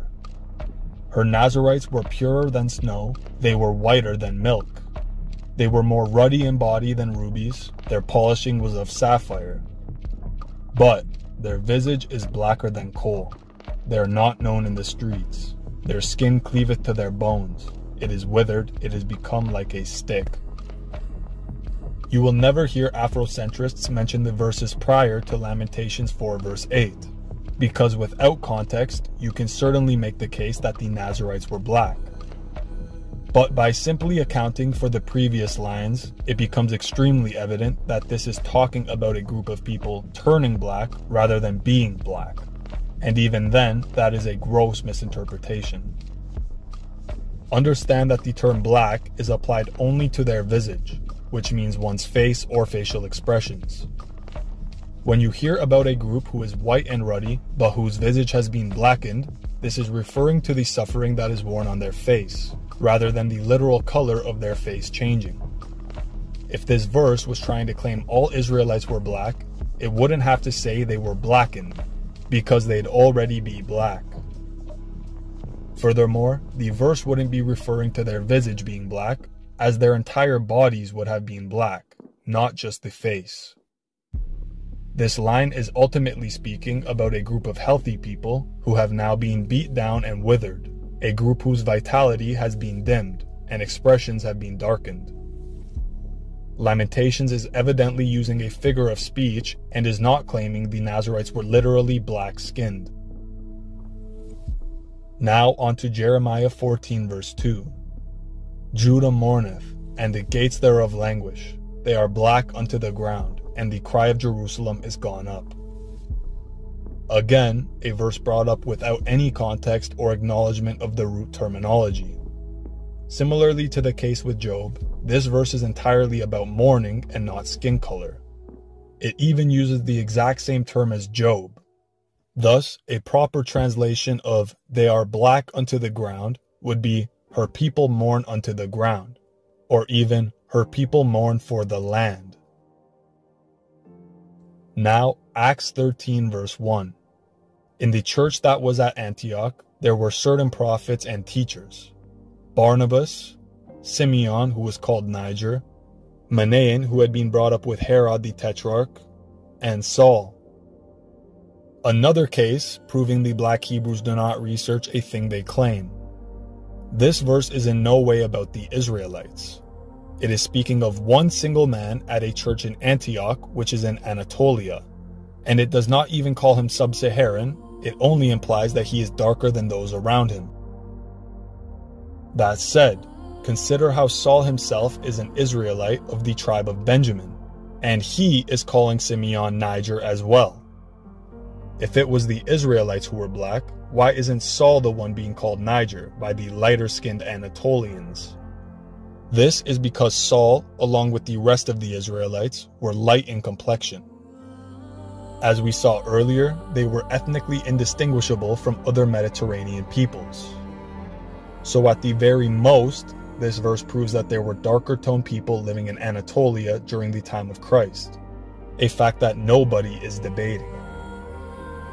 Now, the last two examples of verses which supposedly prove the Israelites were black are Exodus 2 verse 5 to 10 and Matthew 2 verses 13 to 15. Black Hebrews claim that since Moses was adopted by an Egyptian princess and raised as an Egyptian without anybody suspecting he was a Hebrew, he must have looked exactly like the Egyptians. Similarly, if Christ was able to blend into the Egyptian demographic and hide from Herod, he must have looked exactly like the Egyptians. Of course, we were kings and shit, niggas. I swear to God, man. I'm my fucking family member. We from Egypt, nigga. I was an ancestor of Egypt, man. And you telling me that them Egyptians over there ain't black? Look at their skin, man. They black, man. So Moses and Jesus must also be black, right? Well, could anybody tell me where in Egypt Moses and Christ stayed? Moses was in Goshen and Christ was in Madareah, which has since been absorbed into Cairo. Both locations are within the Nile Delta, which by the time of Christ had already incurred a population influx from the Indo-European Hyksos, the Indo-European Greeks, the Indo-European Macedonians, and the Indo-European Romans. To add, the genetic landscape of northern Egypt was sparsely affected by the Nubian invasion, which occurred 7 centuries prior to the life of Christ, and only saw them rule the Delta region for 72 years. If anything, Christ blended into an ethnically European, Roman-dominated society, and thus there is more of a case to make that he was of Caucasoid stock. That said, nowhere in this verse does it say or even imply that Yeshua and his parents blended into the local population. It simply says they fled there seeking to distance themselves from Herod. You do not need to blend into a foreign population 2,000 miles away in order to hide from a dictator. Simply being there is hiding in itself. Not to mention, Abu Surja Church is the supposed site in which Christ and his parents dwelled, and it is built on top of a cave where they claim the Holy Family hid. Now, in terms of Moses, keep in mind that the Indo-European Hyksos had dominated northern Egypt prior to his birth, and that even prior, the demographic of this region was genetically synonymous with that of the Asiatics. So there's no validity whatsoever to the claim that Moses blending into the Egyptian nobility proves that the Israelites were black. All these verses do is prove that Josephus is right in saying the Jews and other Mediterranean demographics were indistinguishable from one another. Now, keep in mind that these self-acclaimed black Hebrews claim to be direct descendants of Judah. However, if they were the true Judahites, then they would fulfill the prophecies of Genesis 49, which pertain to the, quote, last days, which we are living in right now. Verses 8 to 12 read, Judah, thou art he whom thy brethren shall praise. Thy hand shall be in the neck of thine enemies. Thy father's children shall bow down before thee. From the prey, my son, thou art gone up. He stooped down, he crouched as a lion, and as an old lion, who shall rouse him up? The scepter shall not depart Judah, nor a lawgiver from between his feet, until Shiloh come. And unto him shall the gathering of the people be. Binding his foal unto the vine, and his ass's colt unto the choice vine, he washed his garments in wine, and his clothes in the blood of grapes. His eyes shall be red with wine, and his teeth white with milk. So, it is clear that in the last days, Judah will be dominant, will rule his brothers, will subdue his enemies, will have a royal lineage with a scepter, will have vineyards with donkeys, will be drinking the wine from his vineyards, and will have teeth white with milk. There is no African nation or African American demographic that fulfills these points of criteria. Please show me which of these self-acclaimed black Judahites are dominating the world, subduing their enemies, holding a scepter for their royal lineage, drinking wine from their own vineyards, raising and working with donkeys, and utilizing milk as a staple of their diet. Funnily enough, Africans, Asians, and indigenous populations are 70 to 95% lactose intolerant as adults, whereas people of European descent are 5 to 18% intolerant as adults. The number is even lower in locations of predominant Indo-European ancestry, whereas the opposite is true in locations of pure sub-Saharan ancestry. Keep in mind, milk was a staple of the Israelites' diet. They were even promised a land of milk and honey upon conquering the Canaanites in the Levantine. It makes no sense for an African-related people to be tempted by such a promise if the consumption of raw milk would lead to serious illness or even death. But it would make sense for Indo-European related people, as paternal haplogroup R1b is speculated to be the first lineage on Earth to successfully domesticate cattle and develop a lifestyle centered around animal husbandry. This occurred in Upper Mesopotamia, as proven by finds at sites such as Kayonu Tupesi and Jade al-Mughara. Ultimately, it is due to ancestry from Mesopotamian Aryans that Europeans are capable of digesting dairy without detriment. This explains why after incentivizing the Israelites with the promise of milk, the Lord says, "I am the Lord your God, which have separated you from other people." In reality, the attributes regarding Judah in the last days are evident in European nations only. It is our nations in which royal scepter lineages, dawning Lion of Judah heraldry, can be found. These nations have held their enemies by the neck and dominated them as prophesied. When it comes to Judah being out in the vineyard with his donkeys, picking grapes to crush for wine, we can add two more points of criteria that Africans and Black Americans failed to match. For the answer of who does match this, you will need to watch my other videos. For now, all that is necessary to know is that neither Black Hebrews or their ancestors fulfill a single prophecy from Genesis 49.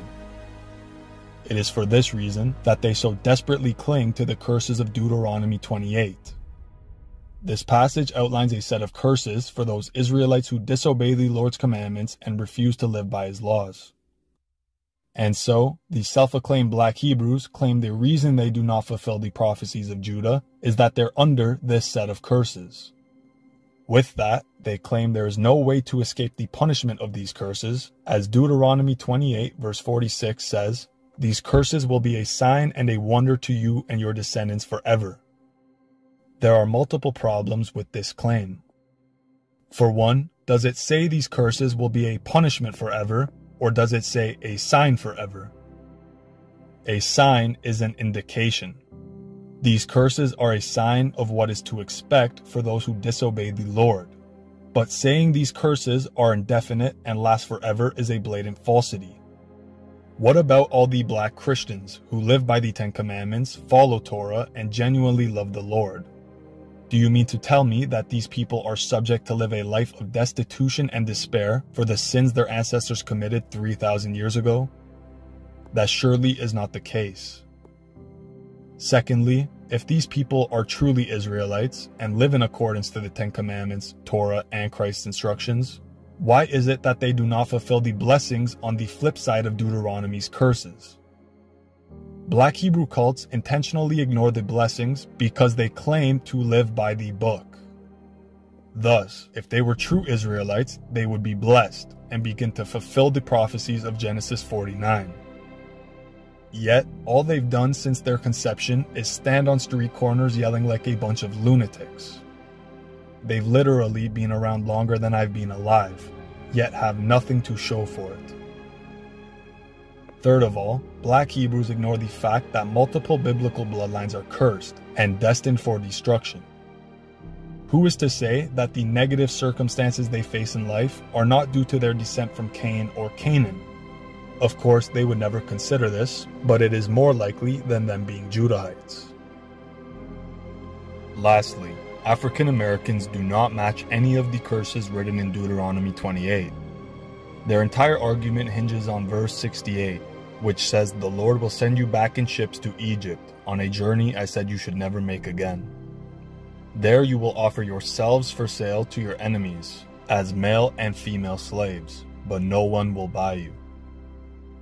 The most glaringly evident point one could extrapolate from this verse, in order to display how demonstrably false these Afrocentric assertions are, is the words, "You will offer yourselves to your enemies as male and female slaves, but no one will buy you."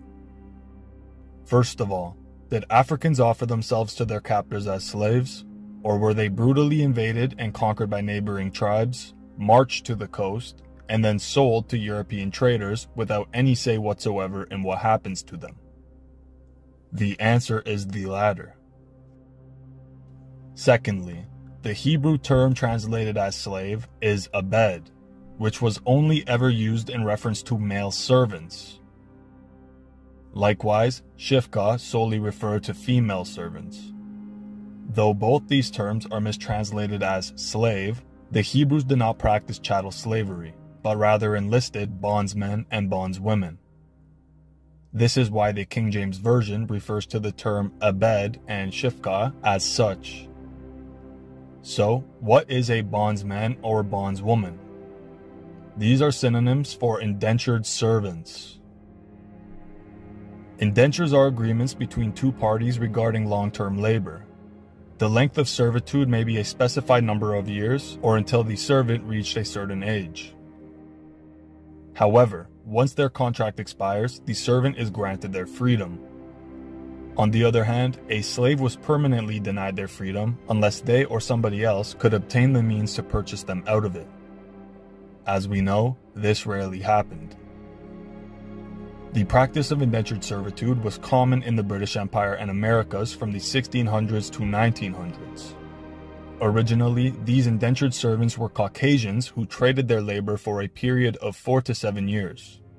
In exchange, they were granted passage to North America, as well as food and shelter when they arrived. Ultimately, the only way to ensure their survival was to indenture themselves for guaranteed subsistence. This all occurred simultaneous to the enslavement of Africans. But as legal chattel slavery came to an end, plantation owners would entirely turn to indentured servitude for inexpensive labor. These servants came from across the globe, though majoritively from India. Thus, it is blatantly clear through the observation of history that Black Americans do not hold a monopoly on ancestral hardship or trauma. Many Asians, Europeans, and indigenous Americans faced similar or equal trials in the past. Many were enslaved, many were indentured, and many met a fate even worse than captivity, as they would not be provided for and were left to die. This is why Deuteronomy 28 verse 68 states, "No man shall buy you." If the captive Judahites in Egypt were incapable of obtaining bare necessities, the only way to survive would be to indenture themselves. However, no man bought them.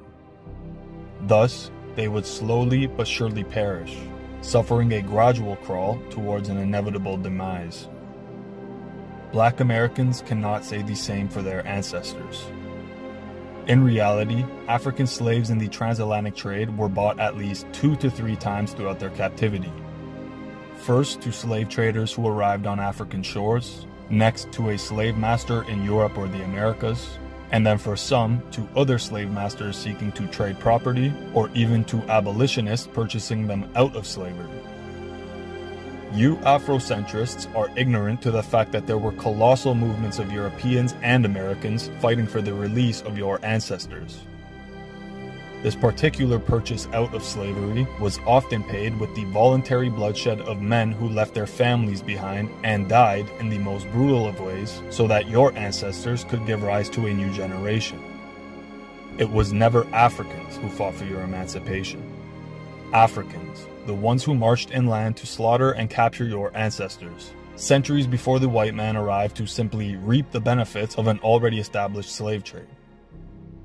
Also keep in mind that African slaves in the Americas were permitted to have family, hold jobs, and buy property, as opposed to slaves in Africa who were treated like the dogs in cages they are currently eating. While slavery is still rampant in Africa today, European nations were the first to abolish legal chattel slavery and emancipate their slaves. If you ask an Afrocentrist, they'll probably tell you that every white man in the Americas would have had to release hundreds or thousands of slaves upon the abolition of slavery.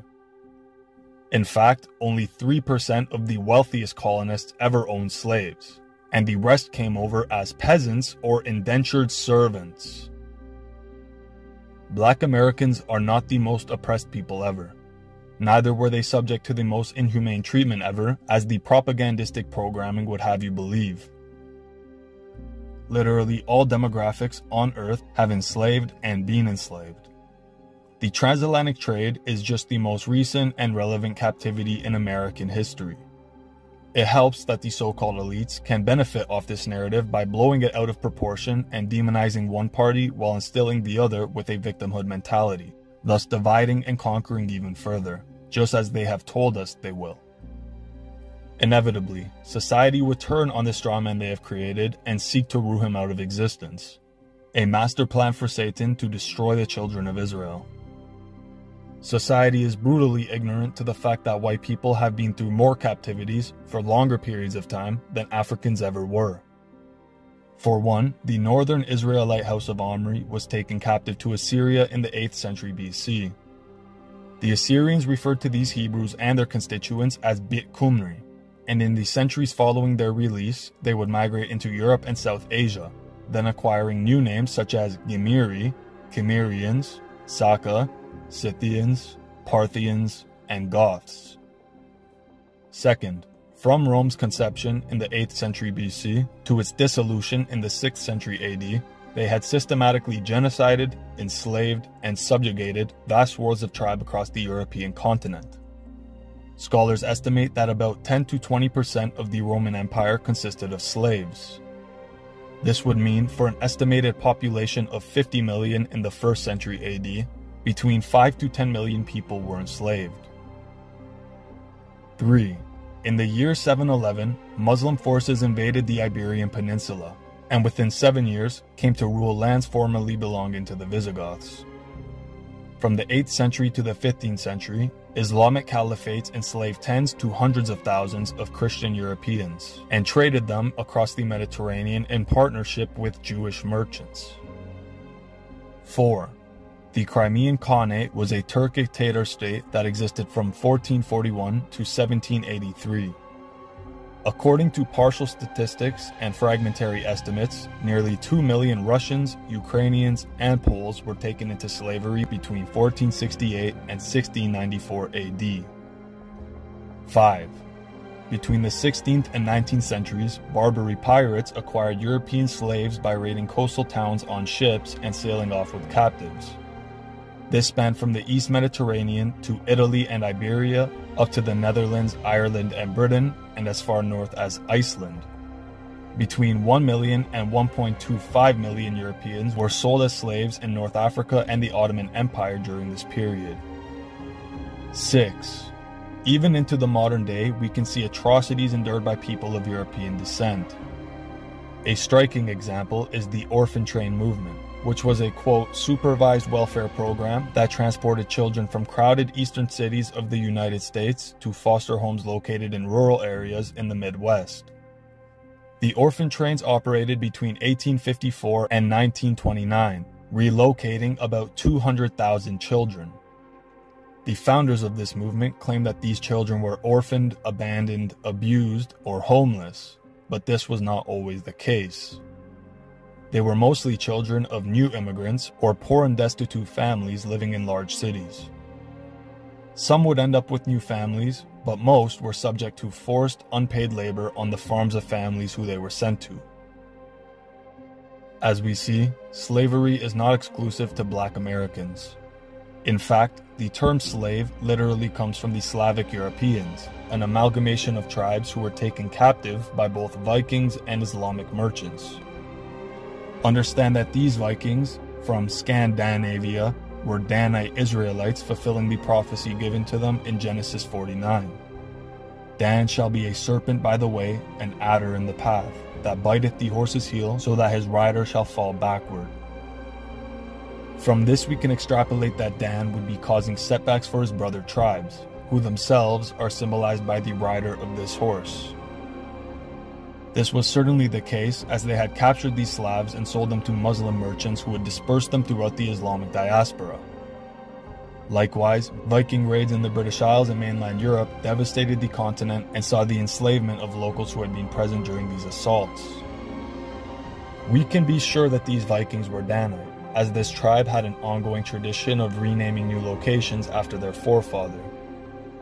As mentioned earlier, seeking a new home that would offer more space and plentiful resources, the Danites migrated northwards from their home to Lachish. After decimating the city and burning it to the ground, Danites renamed this site to Dan. This tradition carried on post-captivity, as exiting Assyria and moving through the Darial Gorge into Europe, we see rivers such as the Don, Dnieper, Dniester, Danube, Dunajec, Donets, and numerous others. This trend is evident all the way up to Scandinavia, which consists of Denmark, Sweden, and Nordan, Norway's original name. Keep in mind that Proto-Hebrew did not contain vowels, so Dan, spelled D-N, could have been rendered D-A-N, D-O-N, D-I-N, D-U-N, or D-E-N, especially when translated into a new language.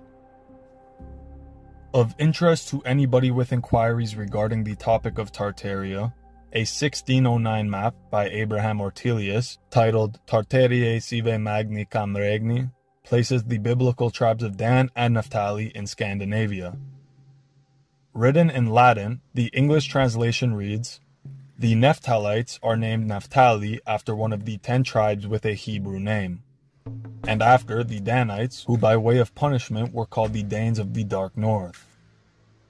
And they were, on account of the claims of Rachel Barber, placed to the side of the area of the Hedoras or Iodoras in the year 476. They were victorious in their battle against Perosa."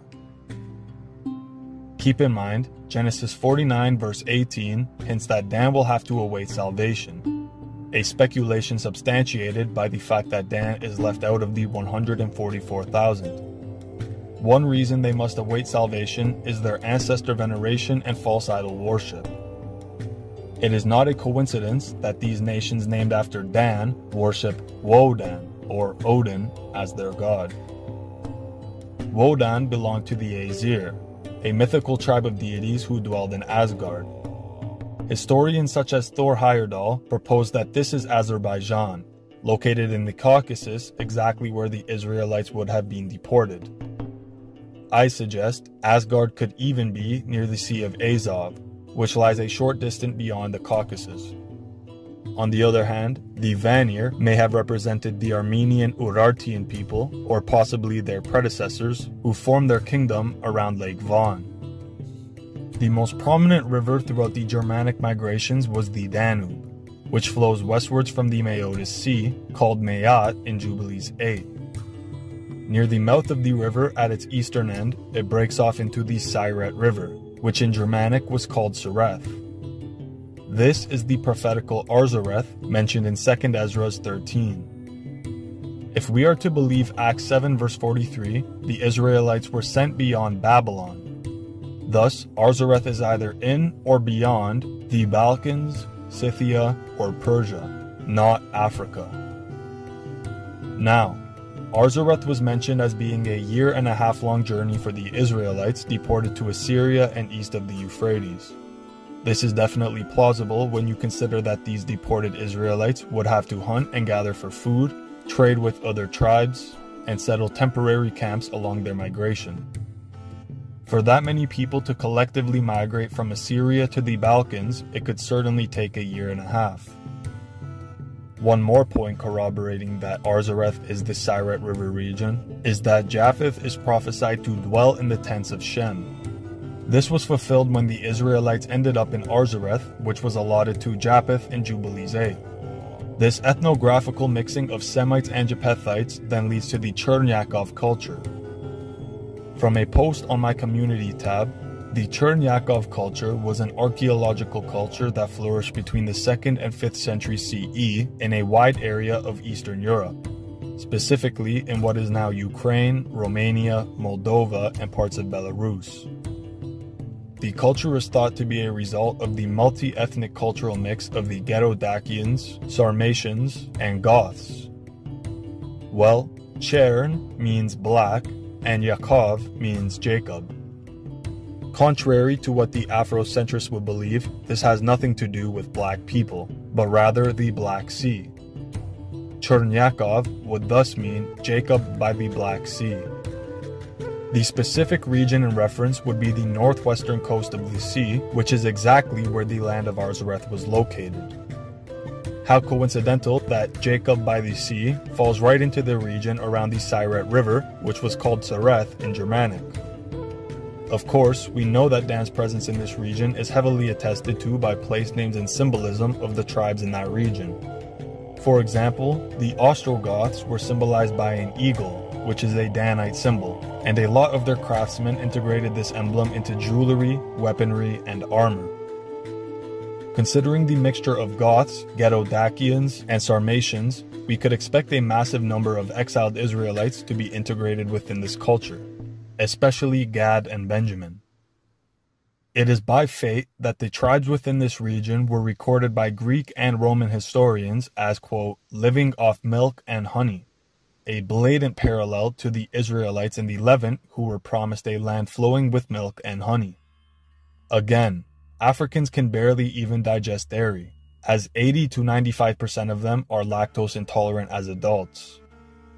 On the other hand, Caucasians are less than 18% lactose intolerant as adults. This is because of the R1b haplogroup, which is predominant in Western Europe but found all throughout the rest of it. As mentioned earlier, this is the first lineage to domesticate cattle in Upper Mesopotamia, then diffusing the practice of domestication and animal husbandry across multiple continents. This is why R1b is predominant in the Indo-European Armenians, whose homeland is centered around Lake Van and within close proximity to Mount Ararat, the location in which Noah's Ark landed with 2 of every type of cattle. The Armenians are a candid representation of the biblical Semites, as they have evidently maintained continuity in heritage and genetics. Now, it is important to understand that our society has been programmed through the incessant portrayal of Nazi Germany as the most evil force this world has ever seen. We have been taught to cry for and cater to Jews just as we have for the poor, oppressed black man. Yet, how much attention is given to the Armenian genocide, in which 660,000 to 2.1 million lives were taken at the hands of the Ottoman Empire and Bolsheviks? Why is it that the blasphemous, self-acclaimed Jews, who are not Jews but the Synagogue of Satan, so vehemently deny that there ever was an Armenian genocide? I, for one, know that this happened without doubt, as my great-uncle George Frederick Handel Gracie saved 225,000 Armenians from the years 1915 to 1960. Now, by bringing up the captivities endured by Europeans or Armenians, I am simply showcasing the ignorance and lack of knowledge within Black Hebrew cults. I am not trying to make a case that we fulfill Deuteronomy's curses. Anybody who reads with open eyes will know that these curses solely pertain to Israelites in the Holy Land, not from a location outside of it in Africa or Europe. Hence verse 63, you will be plucked off the land you are entering. Black Hebrew cults ignore the fact that these curses were given as a warning prior to the Israelites entering Canaan and conquering it. This is why all the curses listed in Deuteronomy 28 are mentioned as hardships endured by Israelites in the Holy Land. This is evident through books such as Lamentations, Kings, Hosea, Jeremiah, Zechariah, and others. This is a prime example as to why Black Hebrews entirely ignore the context surrounding verse 68 and solely focus on the fact that Israelites were taken as captives on ships. Even then, the mention of ships is not sufficient in proving that this passage was a prophecy of the transatlantic slave trade. Verse 68 is blatantly clear as to where these ships would take them. And the Lord shall bring thee into Egypt again with ships. As a means to cope with the fact that America is not Egypt, Afrocentrists claim that Deuteronomy is not speaking of Egypt literally. They say Egypt is a code word for slavery. This is a problem, as this supposed synonym is made nowhere else in the Bible, showing us that Egypt and captivity were not used as interchangeable terms by the Hebrews. The prophecy of going back to Egypt in ships was fulfilled when Rome, an empire symbolized by the eagle, came from the end of the land and invaded Judea. During the reign of Titus, 97,000 Judeans were enslaved, and 1.1 million were killed in Jerusalem. Jewish historian Josephus records that men over the age of 17 were transported on ships to work in Egyptian mines. Note that Egypt is another nation who till this day is symbolized by an eagle. The eagle is clearly not America, as Black Hebrew cults would claim. Even if it was, it would not deem African Americans as Israelite, because they were not indentured servants but slaves. Rather, it would prove that the indentured servants who came to the Americas from Europe were the true Israelites. Now keep in mind that in Deuteronomy 28, the eagle sweeps in to capture Israel. However, America did not capture slaves themselves. They simply purchased these slaves from the coastal Africans, who themselves captured them from the inland. Matter of fact, there was no America with an eagle standard when these African slaves were being bought. They were taken to Europe and the Americas by nations such as the Portuguese, the British, the Spanish, the French, the Dutch, and the Danish. The only one of these nations that can be affiliated with an eagle are the Danish, due to their descent from the tribe of Dan. However, they were a minority in the slave trade, and were not the first to purchase slaves from African coastal tribes. If America were this eagle, why is it that America did not carry an eagle crest until 1782, over 150 years after slaves had first been brought to America? In 1619, when the first slaves were brought to America, the United States had no coat of arms or national symbolism, as it was not yet a sovereign nation. It wasn't until the first committee with Benjamin Franklin that an American seal or coat of arms was created. And when it was created, it did not have a big eagle front and center, but rather a scene of the Exodus, as well as a woman holding the Danite judge scales, another woman holding a spear with cap, and in between them a shield that had 6 sections, each representing the people from countries in which the Americas were populated: England, Scotland, Ireland, France, Germany, and Holland. These symbols are of course the Danite eagle, the Judahite lion, the harp of David, the fleur-de-lis, which is Solomon's royal insignia, and the rose of Sharon, which represents Solomon and his Shulamite lover. So again, America didn't even possess eagle symbolism when these slaves were bought off the coast of Africa. And furthermore, a vast majority of these slaves were not even brought to the American colonies, but rather South America. Of the 10 to 50 million Africans who were transplanted into the New World, no more than 6%, or around 400,000, went to the Northern Hemisphere. The vast majority were sent to South America. Thus, roughly 94% of African slaves brought to the New World were subject to slave owners far from the United States.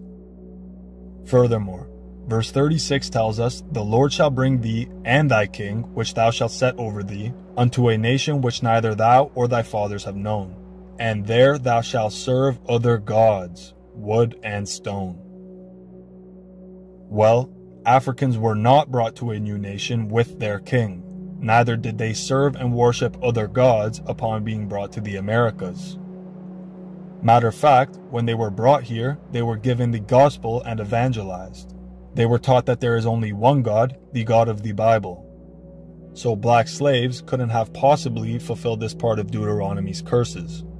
Rather, we see in passages such as 2 Kings 17 and Jeremiah 39 that it was the Israelites sent to Assyria and Babylon who were taken into captivity with their kings and ended up serving other gods.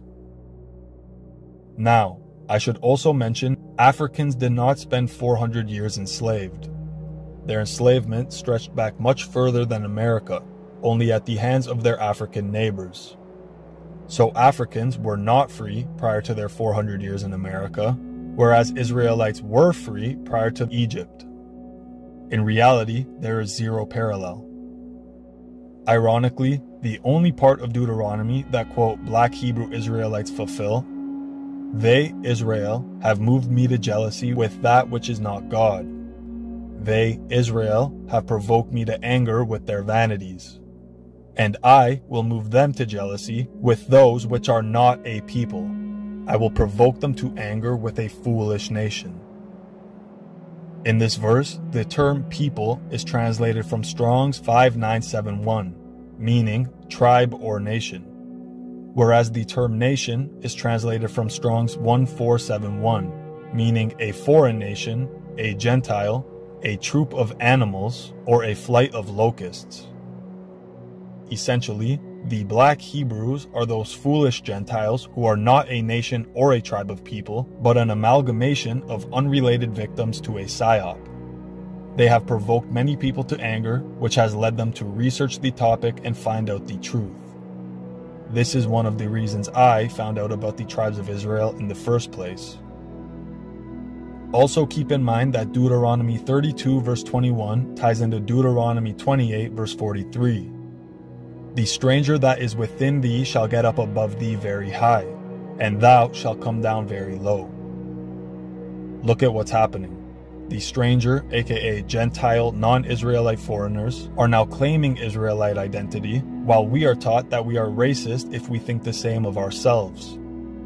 It's not just directed towards Europeans, because light-skinned people of Indo-European descent across the earth are being slandered, diminished, and degraded in their own nations.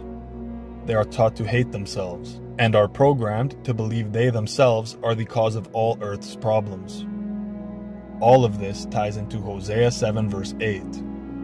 Ephraim has mixed himself among the peoples. Ephraim is a cake unturned. Strangers have devoured his strength, yet he does not know. Yes, gray hairs are here and there on him, yet he does not know. Remember, Ephraim is the British Commonwealth, and it has certainly been overrun by foreigners and strangers who have devoured the nation's sense of self, their unity, their pride, their identity, and much more. They have introduced their false religions, their ideologies, their way of life, and have led us astray from our forefathers' faith. On the note of complexion, notice that this verse describes Ephraim as a cake unturned. In this verse, the term cake refers to a loaf of bread. And so, when you are baking a loaf in an oven, but forget to flip it, the bread will inevitably burn and darken. Thus, a loaf unturned becomes darkened and burnt. This is a metaphor for white Israelite nations diluting their genetics and darkening by, quote, mixing with the nations, thus becoming obsolete as a burnt loaf of bread, containing cancerous toxins which on the surface seem to be consumable, but degenerate the host from within, growing in size and only becoming noticeable once it's too late. One of the punishments for mixing amongst the nations and partaking in forbidden relationships was that the Israelites would be even further diluted, both genetically, culturally, and theologically. This unfolded as they were dispersed throughout the nations and scattered amongst the heathens, a fate prophesied in Deuteronomy 28 verse 64. And here is yet another misinterpretation I must address. When the Bible says Israelites were dispersed throughout the nations, it is not referring to all 195 nations we know of today. Rather, it is speaking of biblical nations established by descendants of Noah, which formed the civilized and inhabited world, referred to in Greek as the oikoumene. If we are to know which of these nations most of the Israelites were deported to, we shall look no further than Christ himself. Matthew 10 verse 5 to 8 says, "These 12 Yeshua sent out with the following instructions. Do not go among the Gentiles, or any town of the Samaritans. Go rather to the lost sheep of the house of Israel." Later on, Christ compounds on this demand to only go to the scattered Israelites abroad by saying, "I was sent only to the lost sheep of Israel." If we are to believe the words of Christ himself, wherever the apostles preached, there are descendants of Israel. So, let's list off the epistles. Romans, Corinthians, Galatians, Ephesians, Philippians, Colossians, and Thessalonians. These missions encompass the modern regions of Italy, Greece, and Anatolia. As a whole, the apostles preached to the Greeks, Romans, Celts, Scythians, Thracians, Armenians, Illyrians, Iberians, Anatolians, Egyptians, Ethiopians, and Indians. This shows you exactly where the exiled lost tribes of Israel would end up. Even more, it shows you where they did not end up, as there is not a single epistle to the Kenyans or Nigerians. And to now debunk yet another misinterpretation rooted in a mistranslation, most versions write Acts 9 verse 15 as, "But the Lord said unto him, Go thy way, for he is a chosen vessel unto me, to bear my name before the Gentiles and kings and the children of Israel." In reality, this verse can be translated as, "Carry my name before the nations/tribes and their kings, both sons of Israel." Reason being, Gentiles also means tribes or nations. And after saying Gentiles and kings, the mistranslation says, "and the children of Israel," where in reality, Strong's 5037 can be translated as both, therefore making this verse, "Carry my name before the nations/tribes and their kings, both sons of Israel." Now, on the note of Ethiopia, a lot of people believe that Ethiopian Jews are an accurate representation of what the ancient Israelites looked like. This is due to the fact that they have the oldest complete version of the Bible on earth. However, even they believe the original Israelites were light-skinned, as evident through their ancient art. Here are 3 11th to 12th century frescoes from the Pharos Chapel in Lower Nubia. Picture 1 is a fresco of Christ with an anonymous 12th century Nubian ruler. Picture 2 is a fresco of the Nubian bishop Petros and St. Peter the Apostle. Picture 3 is a fresco of the Nativity of Christ.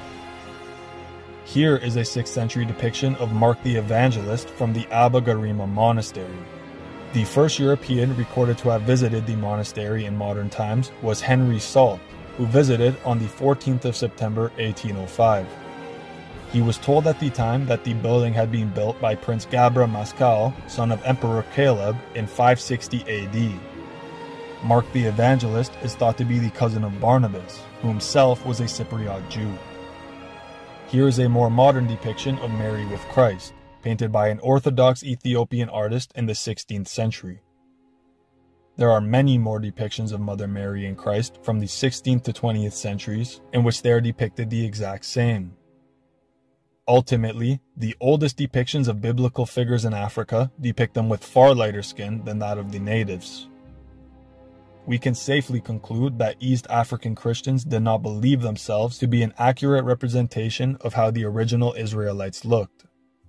And to add, the claim that Ethiopian monarchs descend from Solomon is entirely fabricated. There is zero credible evidence from scripture, history, archaeology, or genetics to validate this assertion. Rather, there is the opposite. You mean to tell me that a messianic bloodline that was promised to never lack a king to sit on the throne, came to a screeching halt as the Messiah savior of all black people was found dead under a concrete slab, likely betrayed by his own people.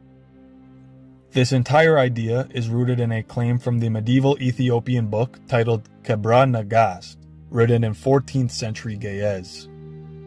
This book suggests that Solomon had a child with the Queen of Sheba. However, this is never recorded in the Bible. It is justifiably assumable that if Solomon had a child with a queen of such status, it would surely have been recorded in scripture. Furthermore, it is debatable whether Sheba was even located in Africa. Most people assume it was, as Sheba is listed as a grandson of Cush in Genesis 10 verse 7. However, in this verse, Cush is mentioned alongside Dedan, which was located in Midwestern Arabia.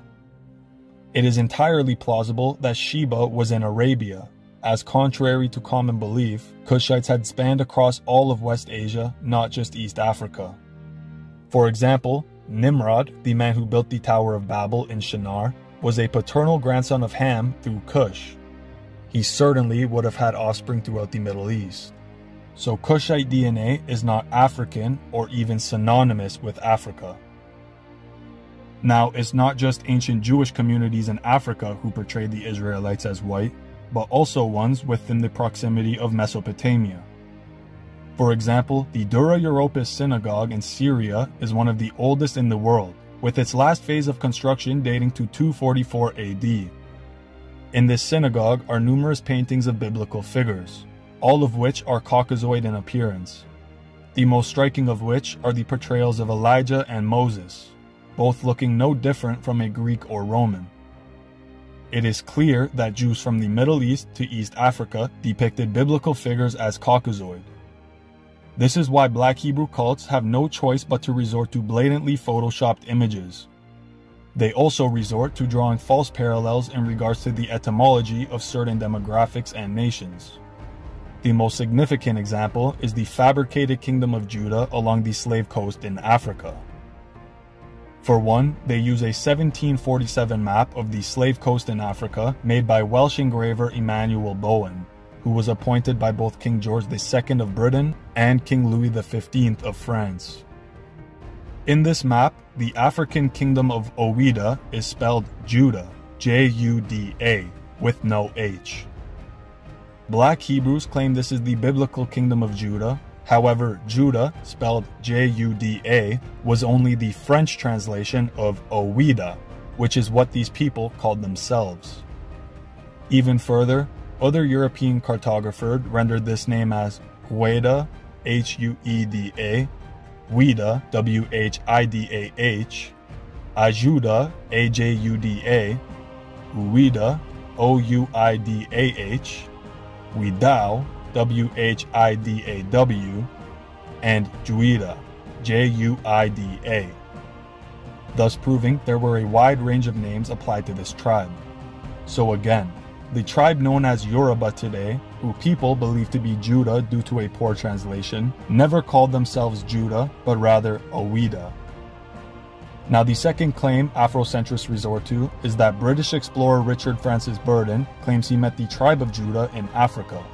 However, when we read the source content, he never once refers to the Africans he met as Judahites, nor does he claim he visited the kingdom of Judah.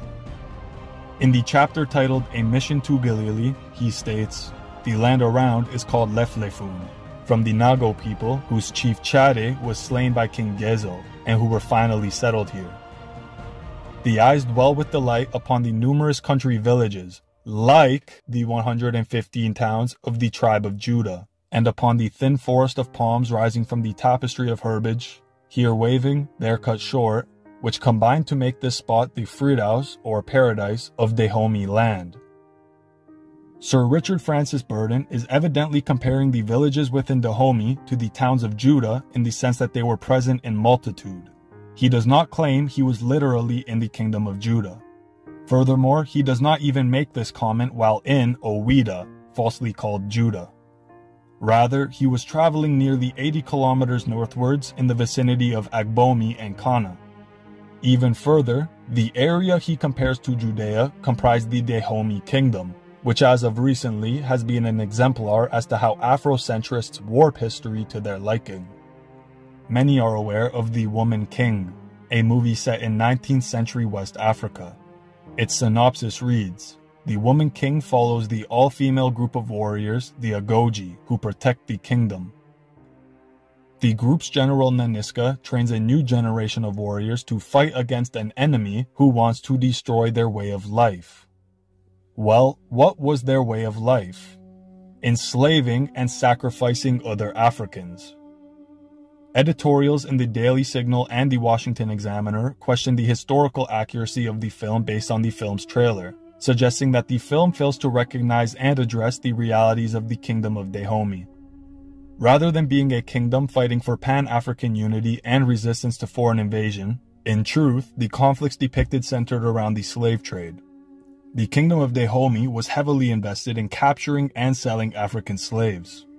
The slave trade was a cornerstone of their wealth and prestige in the area, and the military of the kingdom routinely engaged in raids and warfare for the explicit purchase of selling and keeping captives. For example, historian Martin Meredith quotes Gizo, portrayed by John Boyega, telling the British, "The slave trade has been the ruling principle of my people. It is the source of their glory and wealth. Their songs celebrate their victories, and the mother lulls the child to sleep with notes of triumph over an enemy reduced to slavery." As Dahomey was a significant military power, slaves and human sacrifice became crucial aspects of their ceremonies. In an annual custom of the Dahomey kingdom, captives from war and criminals were killed for the deceased kings of Dahomey. During the ceremony, around 500 prisoners would be sacrificed. Now, the primary conflict of the movie appears to be centered around the Second Franco-Dahomean War, given the conflict with Europeans and the inclusion of a character named Nawi. The historical Nawi is regarded as the last of the Dahomean Amazons. King Gezo ruled the kingdom from 1818 to 1858, while both the First and Second Franco-Dahomean Wars took place between 1890 and 1894, and were presided over by King Behanzin. Both of these conflicts were the result of Dahomey raids against their neighbors that were under the protection of the French Third Republic. After defeat in the First War, Behanzin took time to regroup the Dahomey forces and made subsequent attacks in 1892. The kingdom was finally reduced and made a French protectorate in 1894.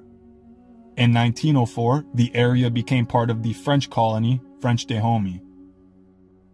Now, if the Kingdom of Dahomey was truly the Kingdom of Judah, the Black Hebrews have a conundrum that is sure to leave them in a quandary. If Burden encountered the Kingdom of Judah in 19th century Africa, this means that the Africans brought to America in the slave trade are not Judah, and that Judah was not taken as captives, because it was the Owida who became prominent and wealthy by enslaving and selling their neighbors. Also, if the transatlantic trade was the fulfillment of Judah's captivity, that means the entire New Testament is yet to be fulfilled and the Messiah has not yet come, because the destruction of Judea comes before Christ's birth, not 19 centuries later. Even further, if the white man was evil as they claim and wanted to hide their identity, why would he make maps with Judah written on it and bring it back to his people? This would be entirely counterintuitive. These claims are evidently false. And to now segue into another point regarding sub-Saharan Africa, the inevitable point made by self-acclaimed Hebrews is that Zephaniah 3 verse 10 proves the captive Israelites were present in sub-Saharan Africa. It reads, "From beyond the rivers of Cush, my worshippers, my scattered people, will bring me offerings." Well, Zephaniah was written in about 640 BC, only 16 years after the Nubians lost power in northern Egypt. The Nubians were synonymous with Cush, and so under their rule, the influence of Cush reached the Nile Delta. Furthermore, Genesis 2 verse 13 tells us that the Gihon River encircles the entire land of Cush. The only river that encircles all of Nubia, or modern Sudan and Ethiopia, is the Nile River, which flows all the way northwards into the Mediterranean Sea. So when we are told that worshippers of the Lord would be bringing offerings from beyond the rivers of Cush, It is referring to any region beyond the Nile and other river basins that flowed from ancient Kush to the Mediterranean Sea. Well, the Caucasian Phoenician Israelites established 25 crown colonies across northern Africa. In Algeria was Tepaza, Rusicata, Icosium, and Algiers. In Libya was Oea, Sabratha, Leptis Magna, and Tripoli. In Morocco was Lixus, Mogador, Tangier, Mehidia, El Jadida, Uwalidia, and Agadir. In Morocco was Cerny, and in Tunisia was Ultica, Hippodiratus, Hadrumetum, Leptis Parva, Thapsus, Kerkuane, Zamoragia, Vaga, and Carthage. Within the Bible, major cities and kingdoms are often referred to as women. For example, Babylon is a female, and Phoenicia's crown colony in Cyprus was called the daughter of Tyre. Understand the term daughter used in Psalms 45 verse 12 is Strong's Concordance 1323. This is the exact same term used in Zephaniah when mentioning the daughters of mine dispersed. It therefore becomes evident that Zephaniah is not referring to literal female descendants of dispersed Israelites bringing offerings, but rather it is about dispersed descendants of Jacob within Israelite crown colonies referred to as daughters. The key term is dispersed, as this verse does not refer to the Lord's worshippers as captives or servants. Ultimately, it would not make sense for this verse to be referring to Sub-Sahara because there weren't any Phoenician or Israelite kingdoms or colonies there. Thus, the only Israelites that would supposedly be there are ones who somehow fled the Assyrians by migrating southwards, and there is no historical claim or indication that they did. Now, the last point we will go over today is the Afro-Asiatic language family. Self-acclaimed Black Hebrews argue that this proves Israelites were of African stock, since the Semitic language is part of the same family as certain African languages. Unfortunately for Black Hebrew cults, the language branch their ancestors spoke is Chadic. Keep in mind, the Elamites were Semitic but did not speak a Semitic language. The same can be said for all the Semites living in India and the whole land of the east and east of it, which was allotted to Shem in Jubilees 8. The Armenians are also Semitic, yet do not speak a Semitic language. They speak an Indo-European dialect, as did the Hittites, who were of Hamitic stock. As we see, languages are complicated and do not represent genetic bloodlines. Just because a group of people do not speak a so-called Semitic language does not mean they are not biblical Semites, especially when you consider that the Semitic languages are not Semitic in origin. The oldest languages in the so-called Semitic language family are East Akkadian and Phoenician. The Akkadians actually descend from the Amorites, who themselves were descendants of Canaan. Phoenician was also created by Canaanites prior to the conquest of Joshua, which would ultimately result in these Canaanites mixing with northern Israelite tribes.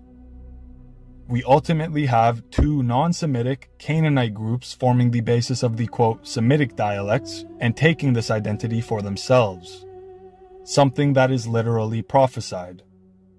Zechariah 14 verse 21.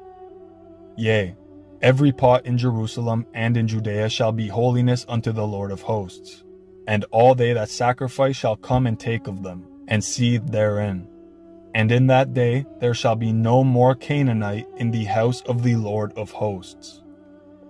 What about Revelation 2 verse 9?